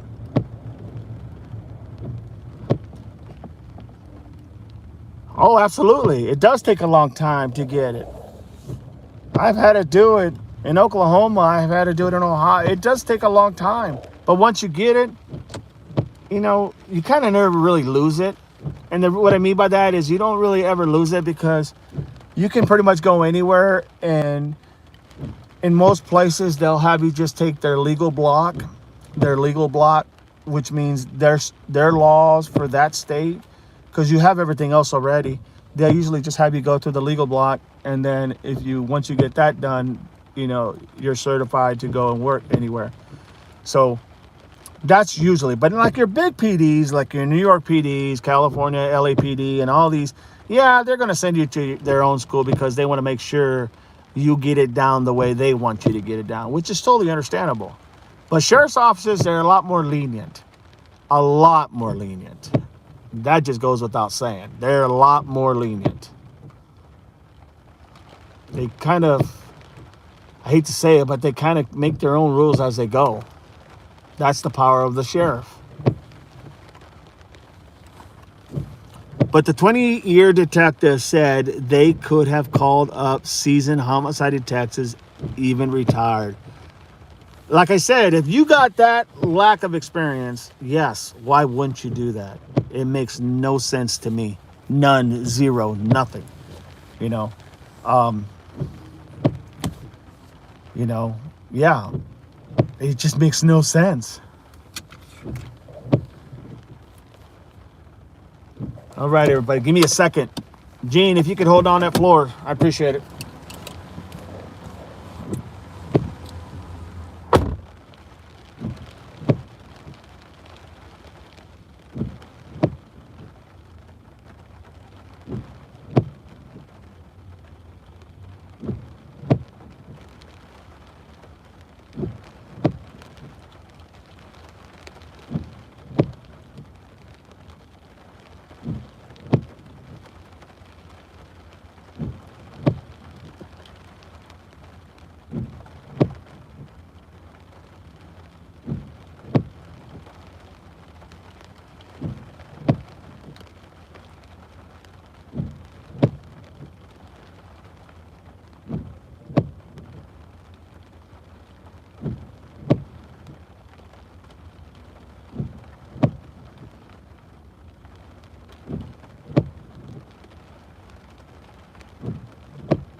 Oh, all right, I'm back, everybody. I am back.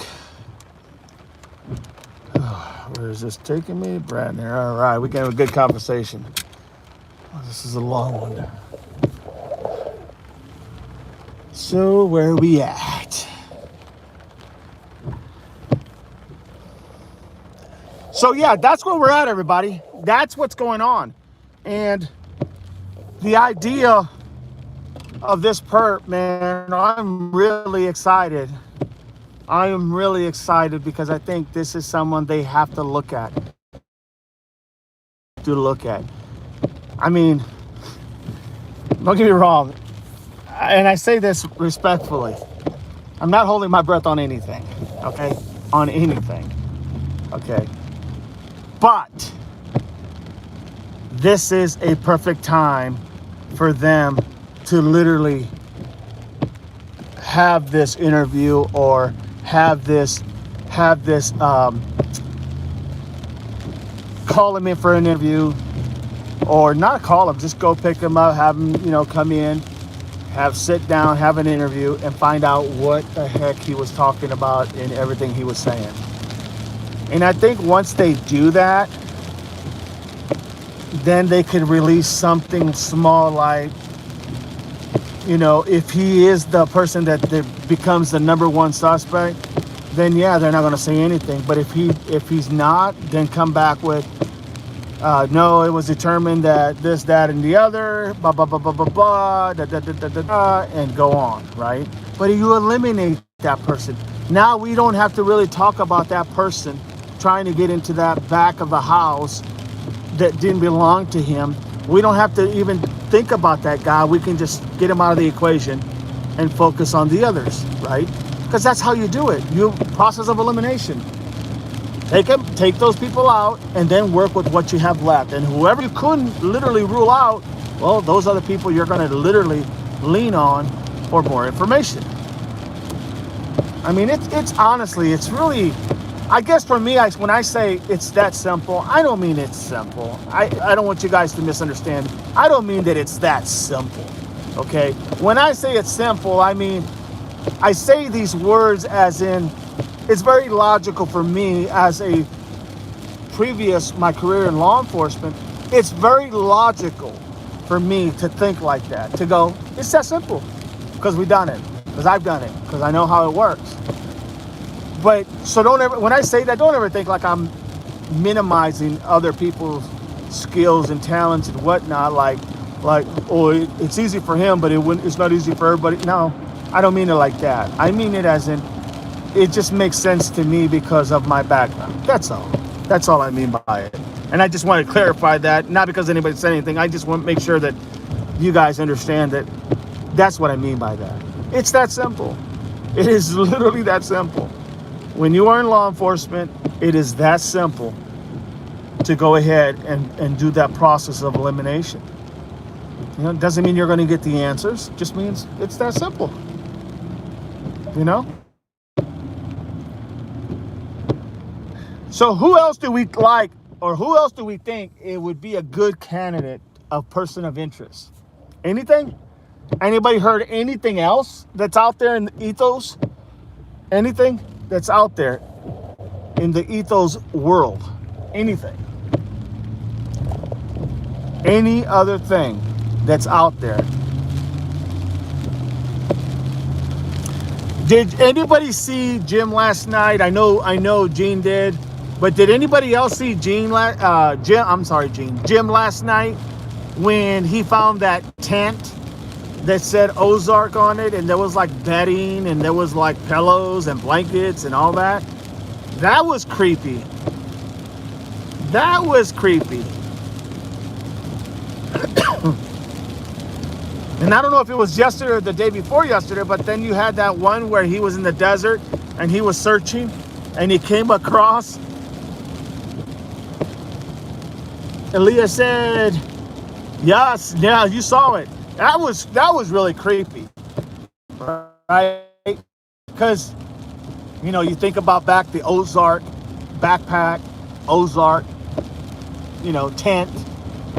I mean, it was like, wow. And it was like, it was ready to be used. Like, in other words, somebody was recently, you know, had that one trailer. I don't know if it was yesterday or the day before, but when Jim was out there, you saw where it said on the side of the trailer, help me. And it was in red. Jim was like, is that red blood? But it said literally, help me. It spelled out, help me. That was creepy. And then he tells the guy something about, hey, hello, is anybody there? And the guy says, yeah, everything. He goes, yeah, you know, inside of your trailer says, help me. And then the guy says like, I'm blind or I'm all right. I don't know what the hell he said, but it sounded like I'm blind. And it was like, oh my God, that is creepy. I don't know if you guys saw that, but that was either yesterday or the day before yesterday. Yeah, that was something. So, I mean, like I said, you know, he goes to places that a lot of people won't go carrying because he wants to make sure, you know, he's coming home. And I don't blame him. I don't blame him one bit. I would do it unless I was carrying, you know. But yeah, that was very interesting. And I think he has found a lot of things that have been very, very interesting to the average Joe, you know, like us, you know, people who are not there to see the things that he finds. It's like, wow, you know. I'm just wondering, like, he went to that one yesterday where he went up that hill towards the very, very end when he was losing battery on his Starlink. He was losing battery, and he goes very to the top of the hill, remember? And he looks down, and it looked like a perfect area where you think somebody would drop a body. Didn't even have to bury it, just drop it. It had all that junk down in that like little, I don't know, little hole, if you will, on the top of the hill or in the bottom of the hill. Yeah, it was interesting, to say the least. Very interesting, to say the least. You know, I don't know what's going on with these other ones. I may turn on the you know, watch some of these podcasters, or not so much podcasters, but these other streamers, and kind of see what's going on. But yeah, I like Jim, I really do. And you know, the fact of the matter is, everybody, is I would be there. I would love to go there, literally, and search. But my body from the military and law enforcement and in my life, my body has taken such a toll that, yeah, it's not that simple. Not for me, health-wise. So I'd rather just come to you all with what I know how to decipher, what I know how to go ahead and explain, and give you all that information, because physically, it would be a strain, literally be a strain. So that's it's been really good. I mean, that's where we're at. Anybody else think of anybody else have any ideas of, is there anybody heard any new news on Cameron, Savannah, or even Annie? Has anybody heard anything? Like, I mean, they haven't spoken, it seems like forever. You know, they haven't spoken forever. You know what I mean? Has anybody heard anything? Let's see what we got in here. Gene says, anyone interested in emailing Simplify? Thank you so much, Gene. Appreciate that. If you guys get any clues or any type of story or something that's happened in your neck of the woods, your town, or any cases that happen,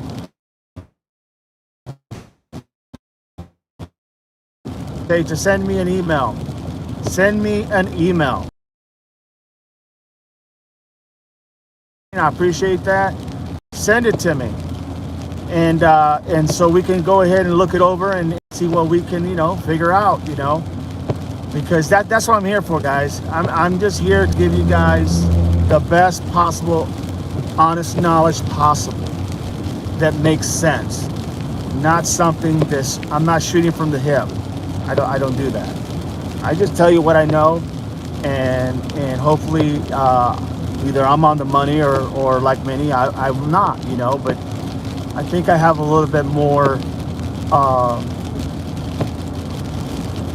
foresight to be able to recognize some things that are being done and things that are not being done that would make all the difference in the world, in my opinion.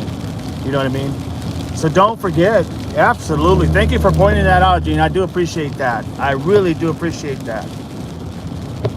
I haven't said that too often about that. Yeah. Give me a holler, send me, whatever you need, information, any tips or anything that you might want to ask, and I'll try to respond in a timely manner. No doubt about it, everybody. Mrs. White, what are your thoughts on Savannah starting the interview with an alibi for her and her husband? Well, honestly, I don't know. So sorry, everybody. I'm just in a bad area right now. Literally driving. Literally. I'm in like out country area, if you will, for a better lack of words. But I do think that, honestly, I think, Gene, that, or I'm sorry, Mrs. White, that if you're still there, that she was just trying to replay everything in her head, play everything in her mind. She wanted to go over everything again. And she was trying to cover every base.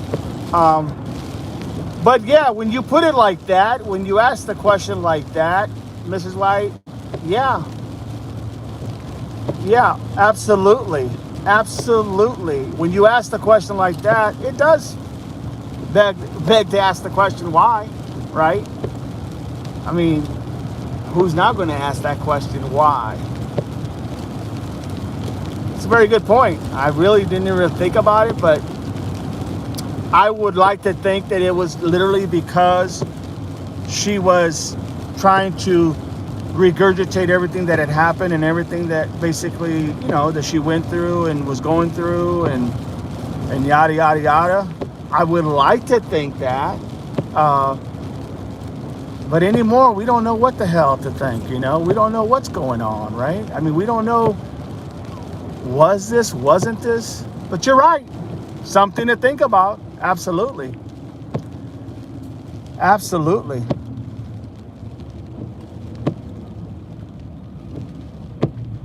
I gotta sit here. I got a train in front of me. So yeah, I mean, that's a very good point. Point well taken. Thank you so much. Appreciate that, Mrs. White. And that's the thing, everybody. That's when getting those type of questions, man. Those are I like that because, you know, I don't suspect Savannah obviously had anything to do with this, or her husband for that matter. But it does make you wonder at times because there is just not enough out there to even try to make sense of what has happened. And the trauma that she's going through, I'm thinking she's trying to replay it in her head because it's a trauma situation. I mean, one day, you know, you're talking to your mom, the next day someone has come and taken her and literally taken her, and you always think it can never happen to you.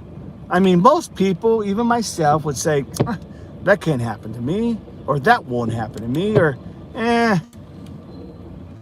until it does. And then you're like, oh my God, like what did I just do? Jinx myself?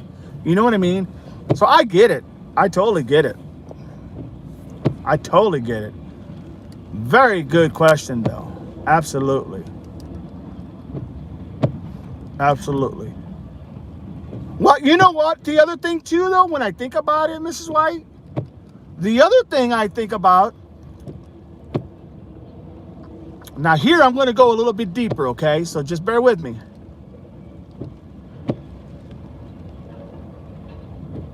Oh, I agree, Gene. I agree. I don't see Savannah.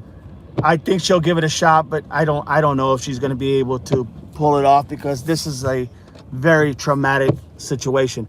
But here's my other thought. Let me finish this thought with Mrs. White. So, what if? And now I'm thinking, like I always tell you guys, think outside the box, right? Now I'm gonna think outside the box here, okay? What if Savannah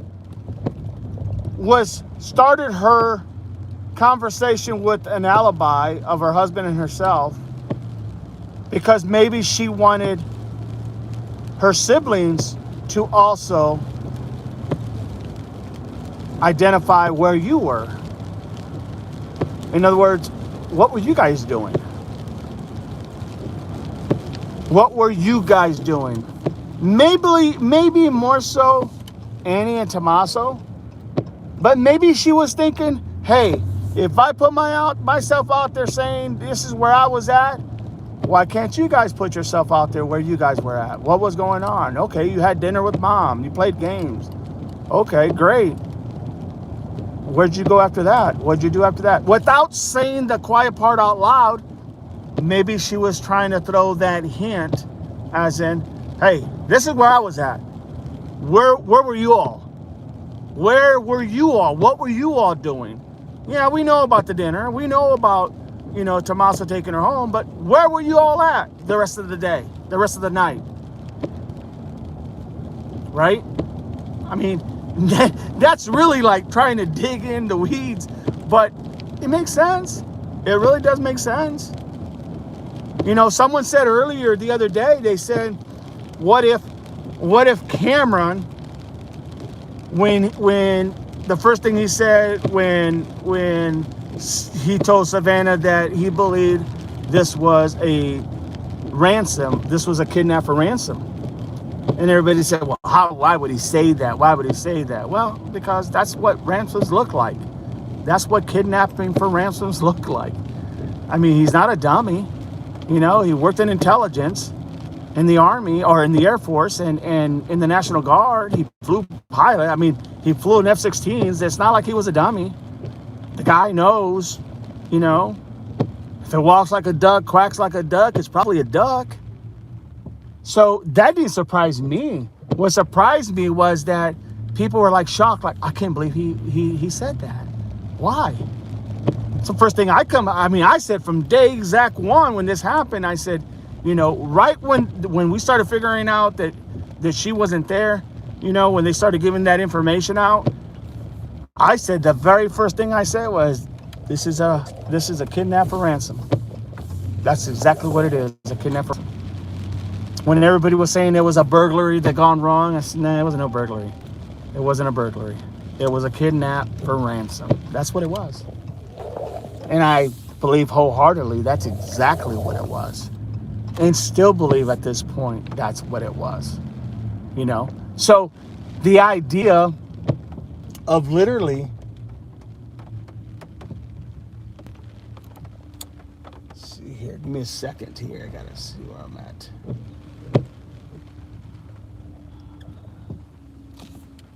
Okay. The idea of literally going ahead and trying to figure out that was the first thing I said. Kidnap for ransom. No other way. That's the only thing that would make sense to me. All right. Give me 1 second, everybody. Don't go nowhere. I want to have this talk.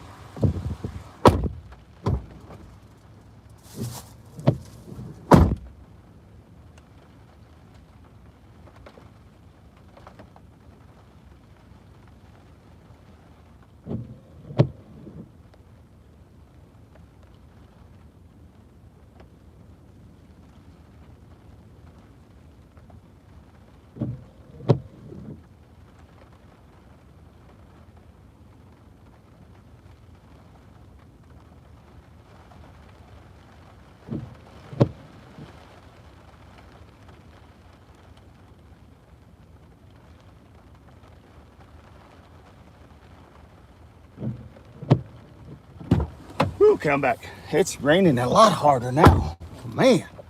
So, yeah. I mean, that was the first thing I said.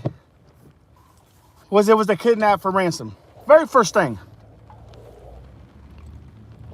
So, maybe, you know, when everybody made a big deal about, well, how could he say that? Why would be that's the first thing? Because that would have been the first thing I would have thought.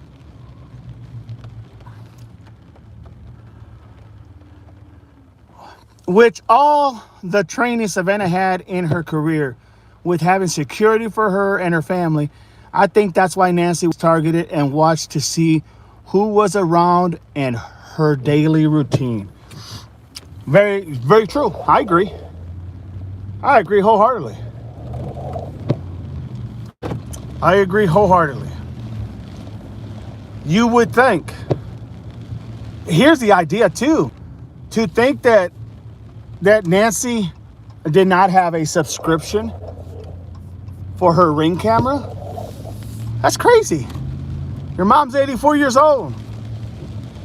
48. Your mom is 84 years old. You don't have a subscription for her?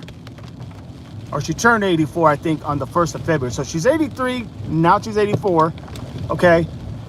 She's 84 years old. And you don't have like no one is making sure she has a current subscription so they can log everything. My gosh, I would have had a subscription every way from sundown. Literally. I would have had that thing connected to my phone, to my house, to everything. That when she had something that came up on her thing, I was also receiving something that came up on her thing. You understand what I'm saying? I would have had that. And I think that's where a lot of the guilt might come from too, from the family. You know, we are better than that. We have the means to make sure that our loved ones, our family are taken care of. That we're gonna cover mama till the day, you know, the good Lord takes her, you know. And yet a subscription she didn't have. How does that work? How does that happen? You know? And I think that's a lot of blame that they may look at themselves and say, man, we could have done so much more, and why didn't we? Well, mom was independent, and I get that. I get that. But all it would have took was somebody to go ahead and pay for it. And you know, for the better of your mom, right? I mean, come on. It's not too much to ask. Gene says, too much conspiracy on their part. I'm sorry, too much complacency on their part. Absolutely. Talk about complacency, no doubt about it. Because nothing had never happened before. I'm shocked by it. Yeah. Yeah. Well said. I mean, absolutely. They got too complacent, and I'm sure that's probably a reason why she helped, as it was reported that she helped with like $225,000 to Annie and Annie and Tommaso to buy the house that they live right there where she lived 10 minutes away. I think that's why she helped them, so that they could be close and she could stay at her home. And that I do believe. But how do you not make sure that your mom is 100% safe? I mean, I get it. Nothing ever happens, but they did happen. They had that one lady that came out, a neighbor of hers, I don't know, a few doors down. Remember, Brian Anton was talking to her, and she had said that when she bought the house, she did not know, but there was a serial murder going around, and someone actually came in and did the same thing to someone that used to own that house. And then she didn't know nothing about it. She ended up buying it, and then her mom, this is the lady was talking, her mom ended up telling her what really happened in that house. So it's not like stuff like this didn't happen at the Catalina foothills. It had. Maybe not a kidnapping, but a serial killer going around. Absolutely, that had happened. Or a serial rapist going around. I think it was a serial rapist is what it was, going around. Yeah, that's what was brought up. That's what was said. So when Brian Eaton is asking the lady, she's telling him the story of what, because her dogs were barking that night. Her dogs were barking and they wanted to go out, and she believed that if she would have let her dogs out, they would have went to whoever was making the noise, possibly the perps that were at Nancy's.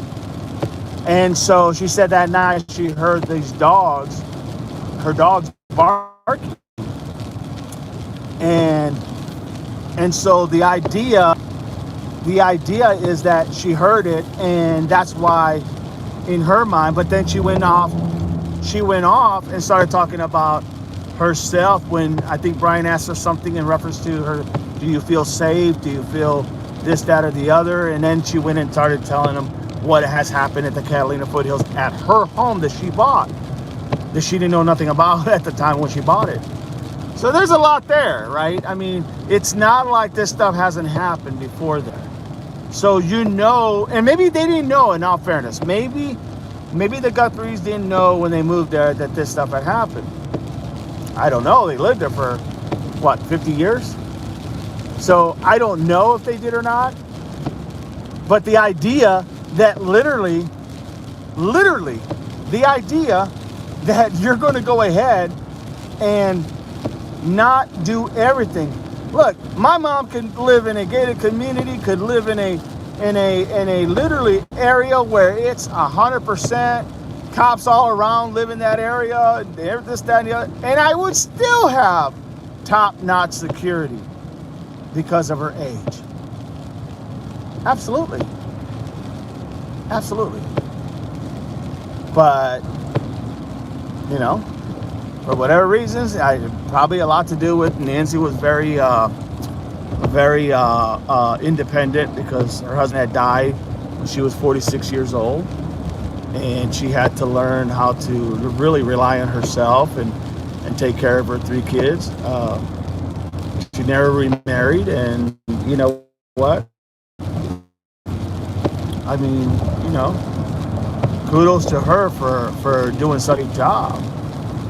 But how do the kids not realize the magnitude of the situation? How do they not get it? That's the big thing. Maybe that's why Savannah question, okay? of starting it off with an alibi. Maybe she wanted to say, hey, this is where I was at. This is where so-and-so was doing. What were you guys doing? Without saying it. You know what I mean?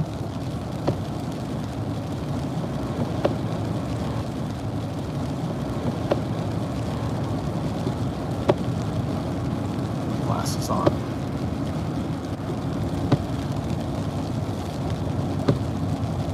She said, especially her brother in his career. Absolutely. I mean, like I said, I wasn't surprised one bit. If you're new in here, please subscribe and click like. Don't have to pay anything. It's just something we can have this conversation and build our channel. That would be awesome. So that's something that I could see, because remember when and I know I said this earlier, but I'm going to try to remember it again. Cameron had said something to the effect when he told him that this is what it was, that it was he told Savannah this was and I know I said it already, but I'm going to say it again, that it was a kidnapping for ransom, or abduction for ransom. I think it's a kidnapping. This was a kidnapping. Yeah, I think so, sis, for ransom, for money. And the idea that when that came out, maybe he was trying to send a signal to the people who are investigating, like, hey, go back to the drawing board, go back to the beginning. You guys are missing the whole point. It's not a burglary. This is not a burglary. This is not a robbery. This is literally an abduction for ransom. And he was trying to throw it back, maybe because, like I said, sometimes in law enforcement, you get so tunnel vision, and you'll hear officers talk about that a lot. They'll always tell you, never get tunnel vision. Whether you're on a call, whether you're on a traffic stop, whether you're on anything, do not get tunnel vision, because you won't see nothing but what you're looking at. And that could be very costly and deadly. But it happens. It happens. It happens. That's why they try to emphasize that to officers. Don't get tunnel vision.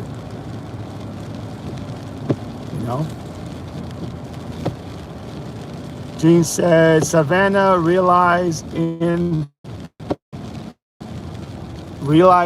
in her interview. Hang on a second. Jean says Savannah realized in her interview, blamed herself. Yeah, she did. She did. She blamed herself. And I think that's what happens when you become complacent in anything in life. You take things for granted. You think things can't happen. You think you'll never be in a situation. You think that you can't, you can't foresee that this could be you.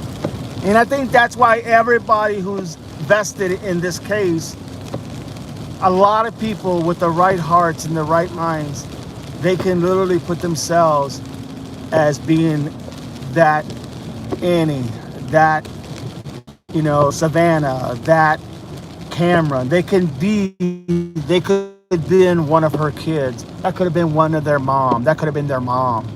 They can relate to it so well. Most people.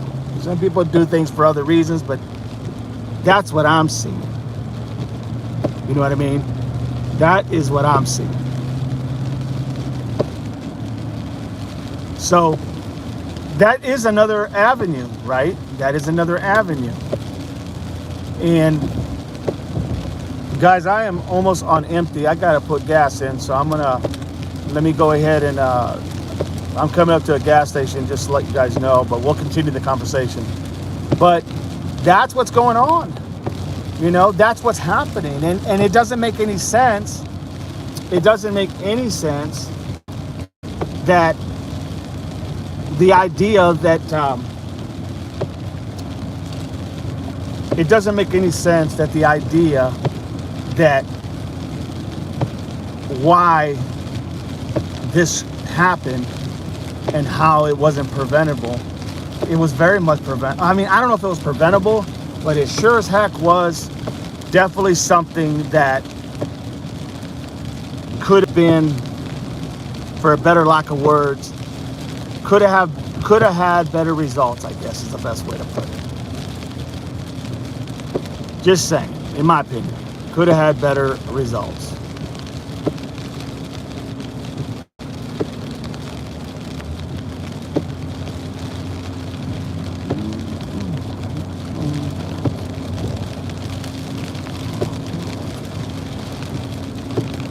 So that's what I see. That's what I see. Gene says,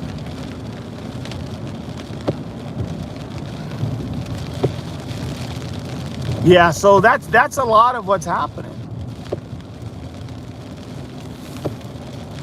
Man, gas is so damn high. It's not even funny. Wow. All right, I'm gonna come here. It is pouring rain.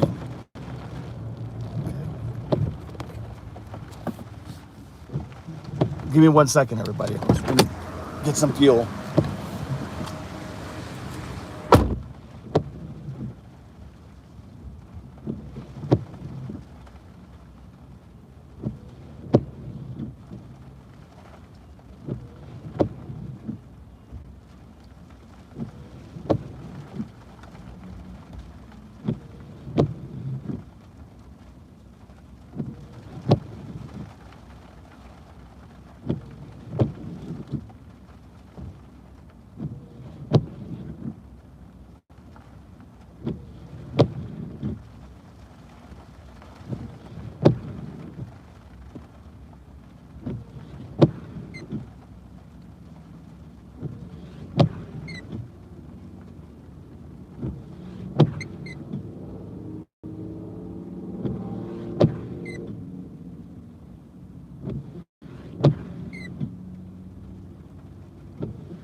All right, everybody, I'm back here.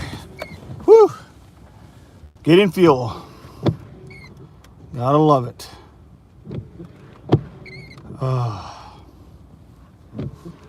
So that's a lot about what's, the new information. But I tell you what, I am excited and stoked about what has happened as far as this new information that has come out about this new person of interest that was reported by the name, literally, let's see, what was that?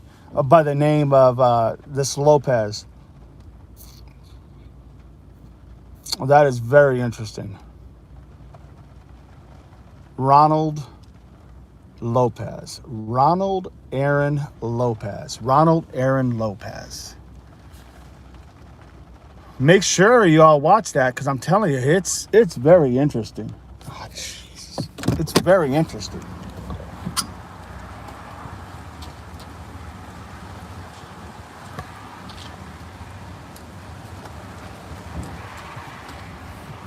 Do you hate that when that gas handle lifts up by itself?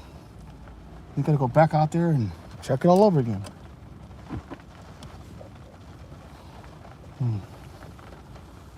So yeah, that is very interesting, everybody. Let me ask this question. I know it sounds kind of crazy, but do you think they're ever gonna find Nancy's body? Have you ever thought about that? What that really looks like? What say you, chat? Do you guys think that they're ever gonna find? Unbelievable.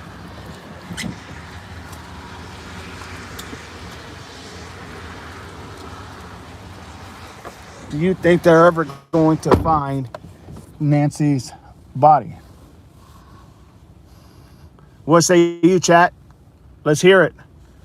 Give me your opinion. Do you think they're ever going to find Nancy's body? Personally,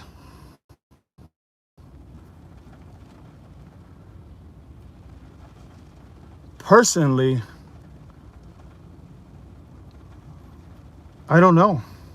I really don't know what to think about that one. Are they ever going to find her body? I mean, it's hard to get a conviction without a body. It's not impossible. It's not impossible. It's just very rare. It's not impossible. You would have to have statements, witness statements. You would have to have confessions. You would have to have a lot of things to get a conviction without a body. A lot of things. So then the question becomes, do you think that they will ever find her body? It's going to have to be someone who works out some type of plea deal, maybe to not get the death penalty. I don't know. I know they have it in Arizona, but maybe not to get the death penalty, or maybe not to serve as much time. They were just a co-conspirator, if you will. And maybe someone who literally makes a deal to let law enforcement know where she's at, in contrast, for a better deal, you know? And I'll be honest, I could see that happening. That's probably the only way they're going to ever see that body, or they're going to be able to get that body back, in my opinion, is that there is a deal that's worked out between a co-conspirator. If there was more than one person, they're going to have a conspirator, another person who was just there. Of course, he was involved or she was involved, but a person who was just there that said, hey, I know what happened. I know where the body is, but I didn't do X, Y, and Z. I wasn't the mastermind, and this is what I want, and I'll tell you where the body's at. I could see that happening.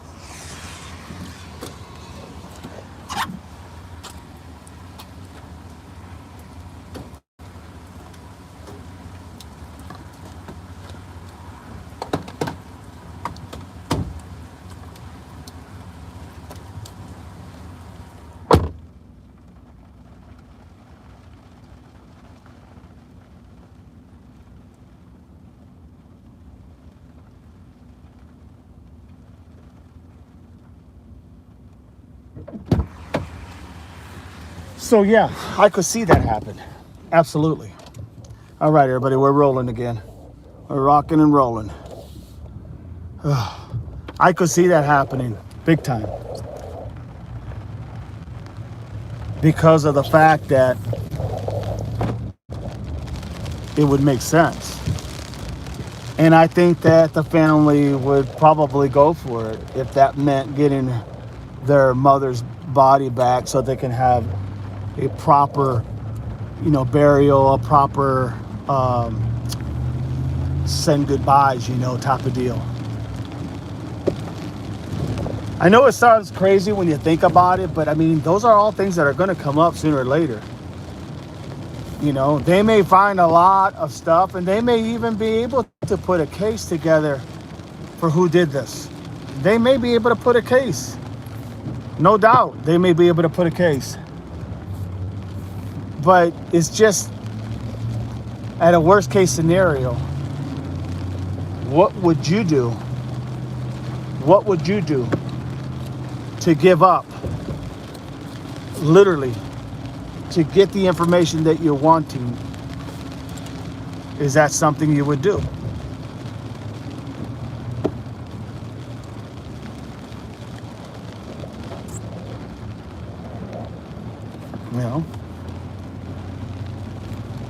Because I think eventually it's going to come to that, everybody. I think it's going to come to that. I think it's going to come down right to that. Man, everybody, you want to see what it looks like outside? Look at that. It is raining hard.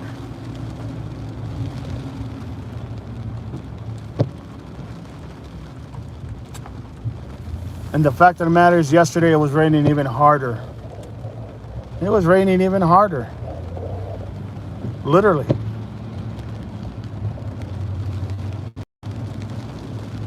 So that's why we're having a lot of these issues as well. Weather's been really horrible. And that's why we lose signal and, you know, that type of thing is because of that reason.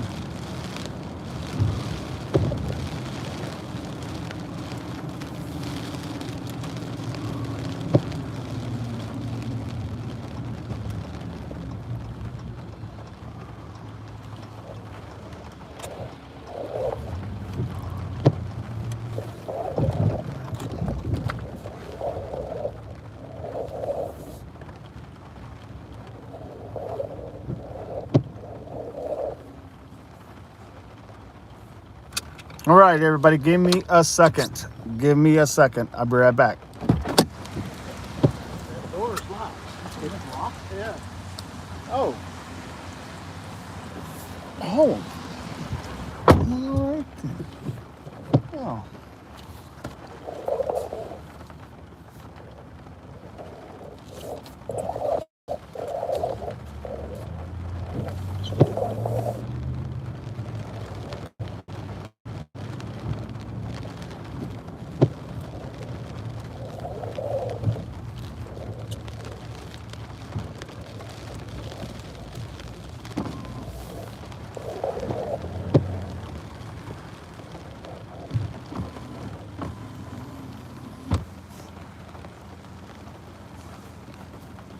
Welcome to Important. My name is Ashley.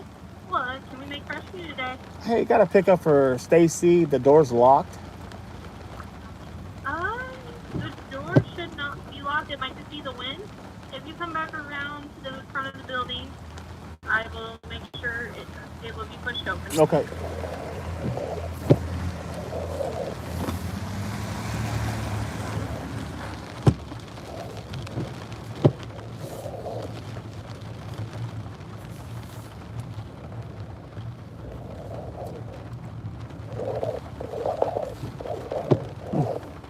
Give me a second.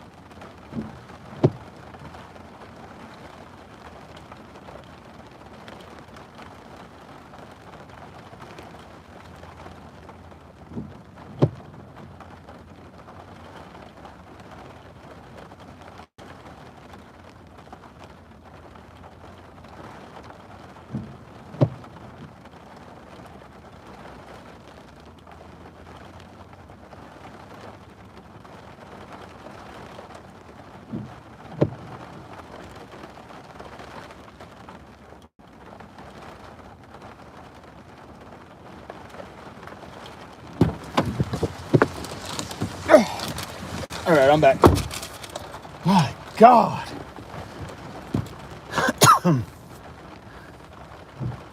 Gene says, my husband says a lot of your weather is from the lake out there. It is. It is. It's from the Great Lakes. We're so close to Canada as well, so we get those cold and heat fronts, you know. Yeah, we get that. That's exactly what we get it for. So frustrating. I mean, I get it. Rain is good. It's just when you get it and you don't want it, it's horrible. And when you don't want it, you get it and it's horrible. So either way, you're damn if you do, you're damn if you don't, you know? Just saying.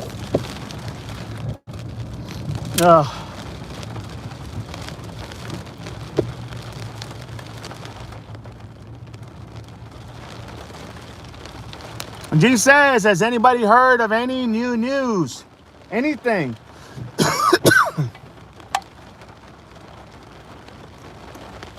Anybody heard of any new news? Does anybody here have heard any new news going on? Anything happening?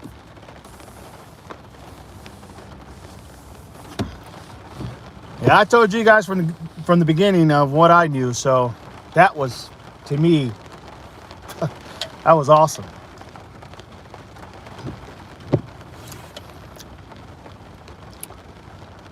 Man, just rain.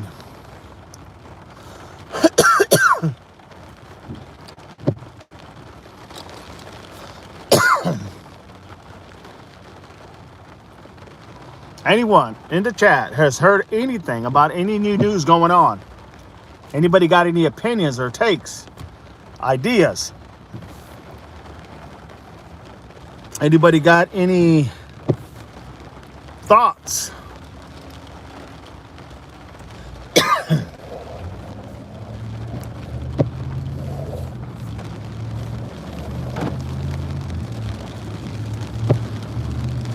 This is what really, it's this weather, man. It just so, makes everything so gloomy. Supposed to probably get 3 inches today. 3 inches. Yesterday, another 2 to 3 inches. Ugh.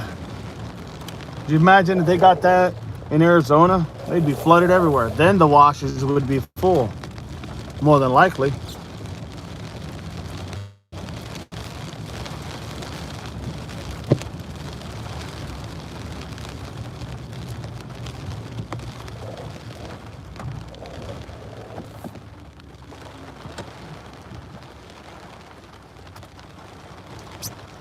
All right.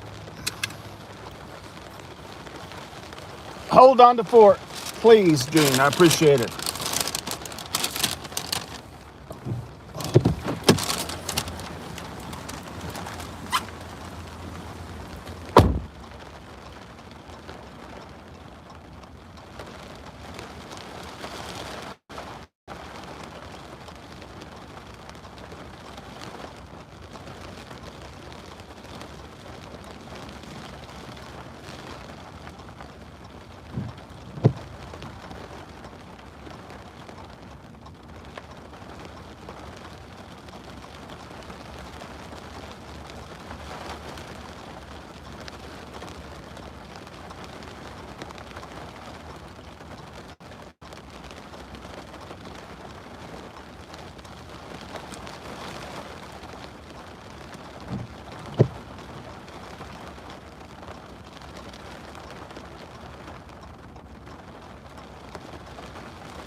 God, talk about getting drenched.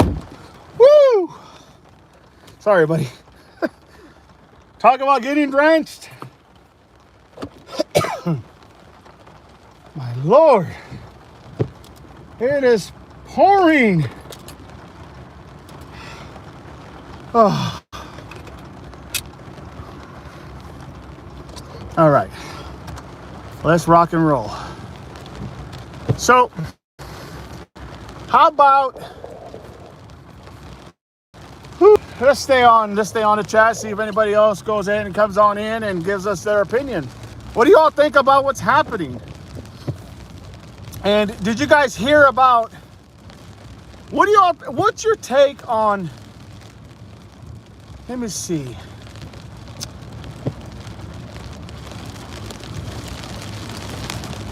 Do you think The FBI should be giving us a little bit more information if they've taken over this case, which they have. They've taken over this case.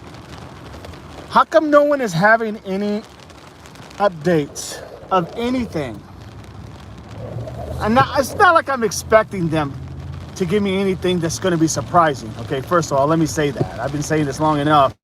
I don't think they're going to give us anything that's like surprising. I told you all from the get-go that at this point, because of the length of time that it has been, you're not going to hear anything but when you hear breaking news, suspect caught in the abduction of Nancy Guthrie. And I mean that wholeheartedly. I seriously mean that. You are not going to hear anything as far as breaking news. We will all hear that together, make no mistake.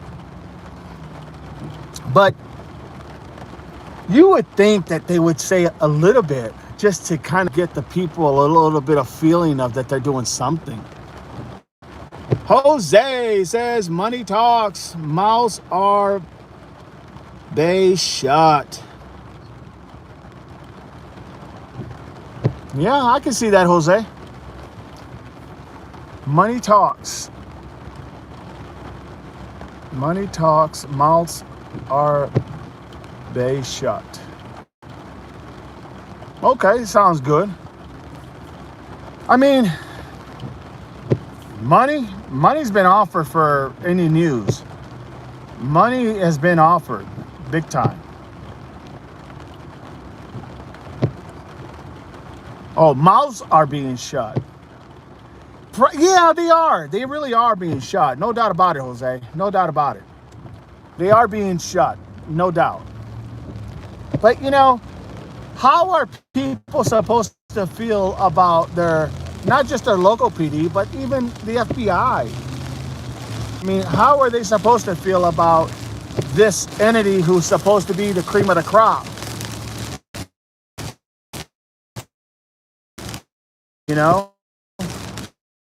Literally, it makes no sense.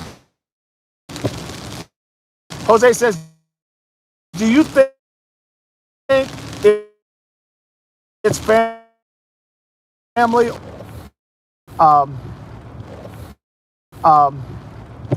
that goes by the name of... Hey everybody, sorry about that. We just getting a lot more rain than anticipated. Apologies, my apologies. Jose, you were the last one here, and I just want to tell you thank you for being here. Click like and subscribe if you like the live. I do apologize.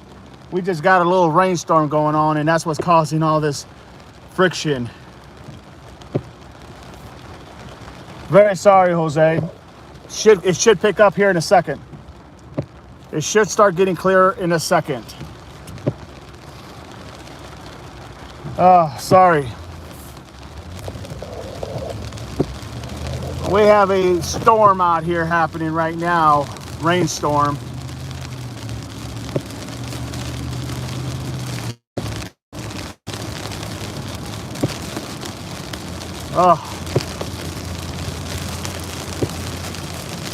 It is really bad. Can anybody hear me? Can you hear me?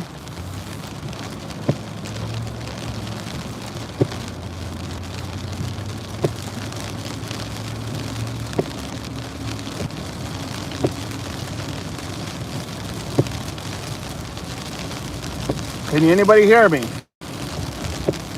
This is Semper Fi. Can you hear me? If you can hear me, please let me know.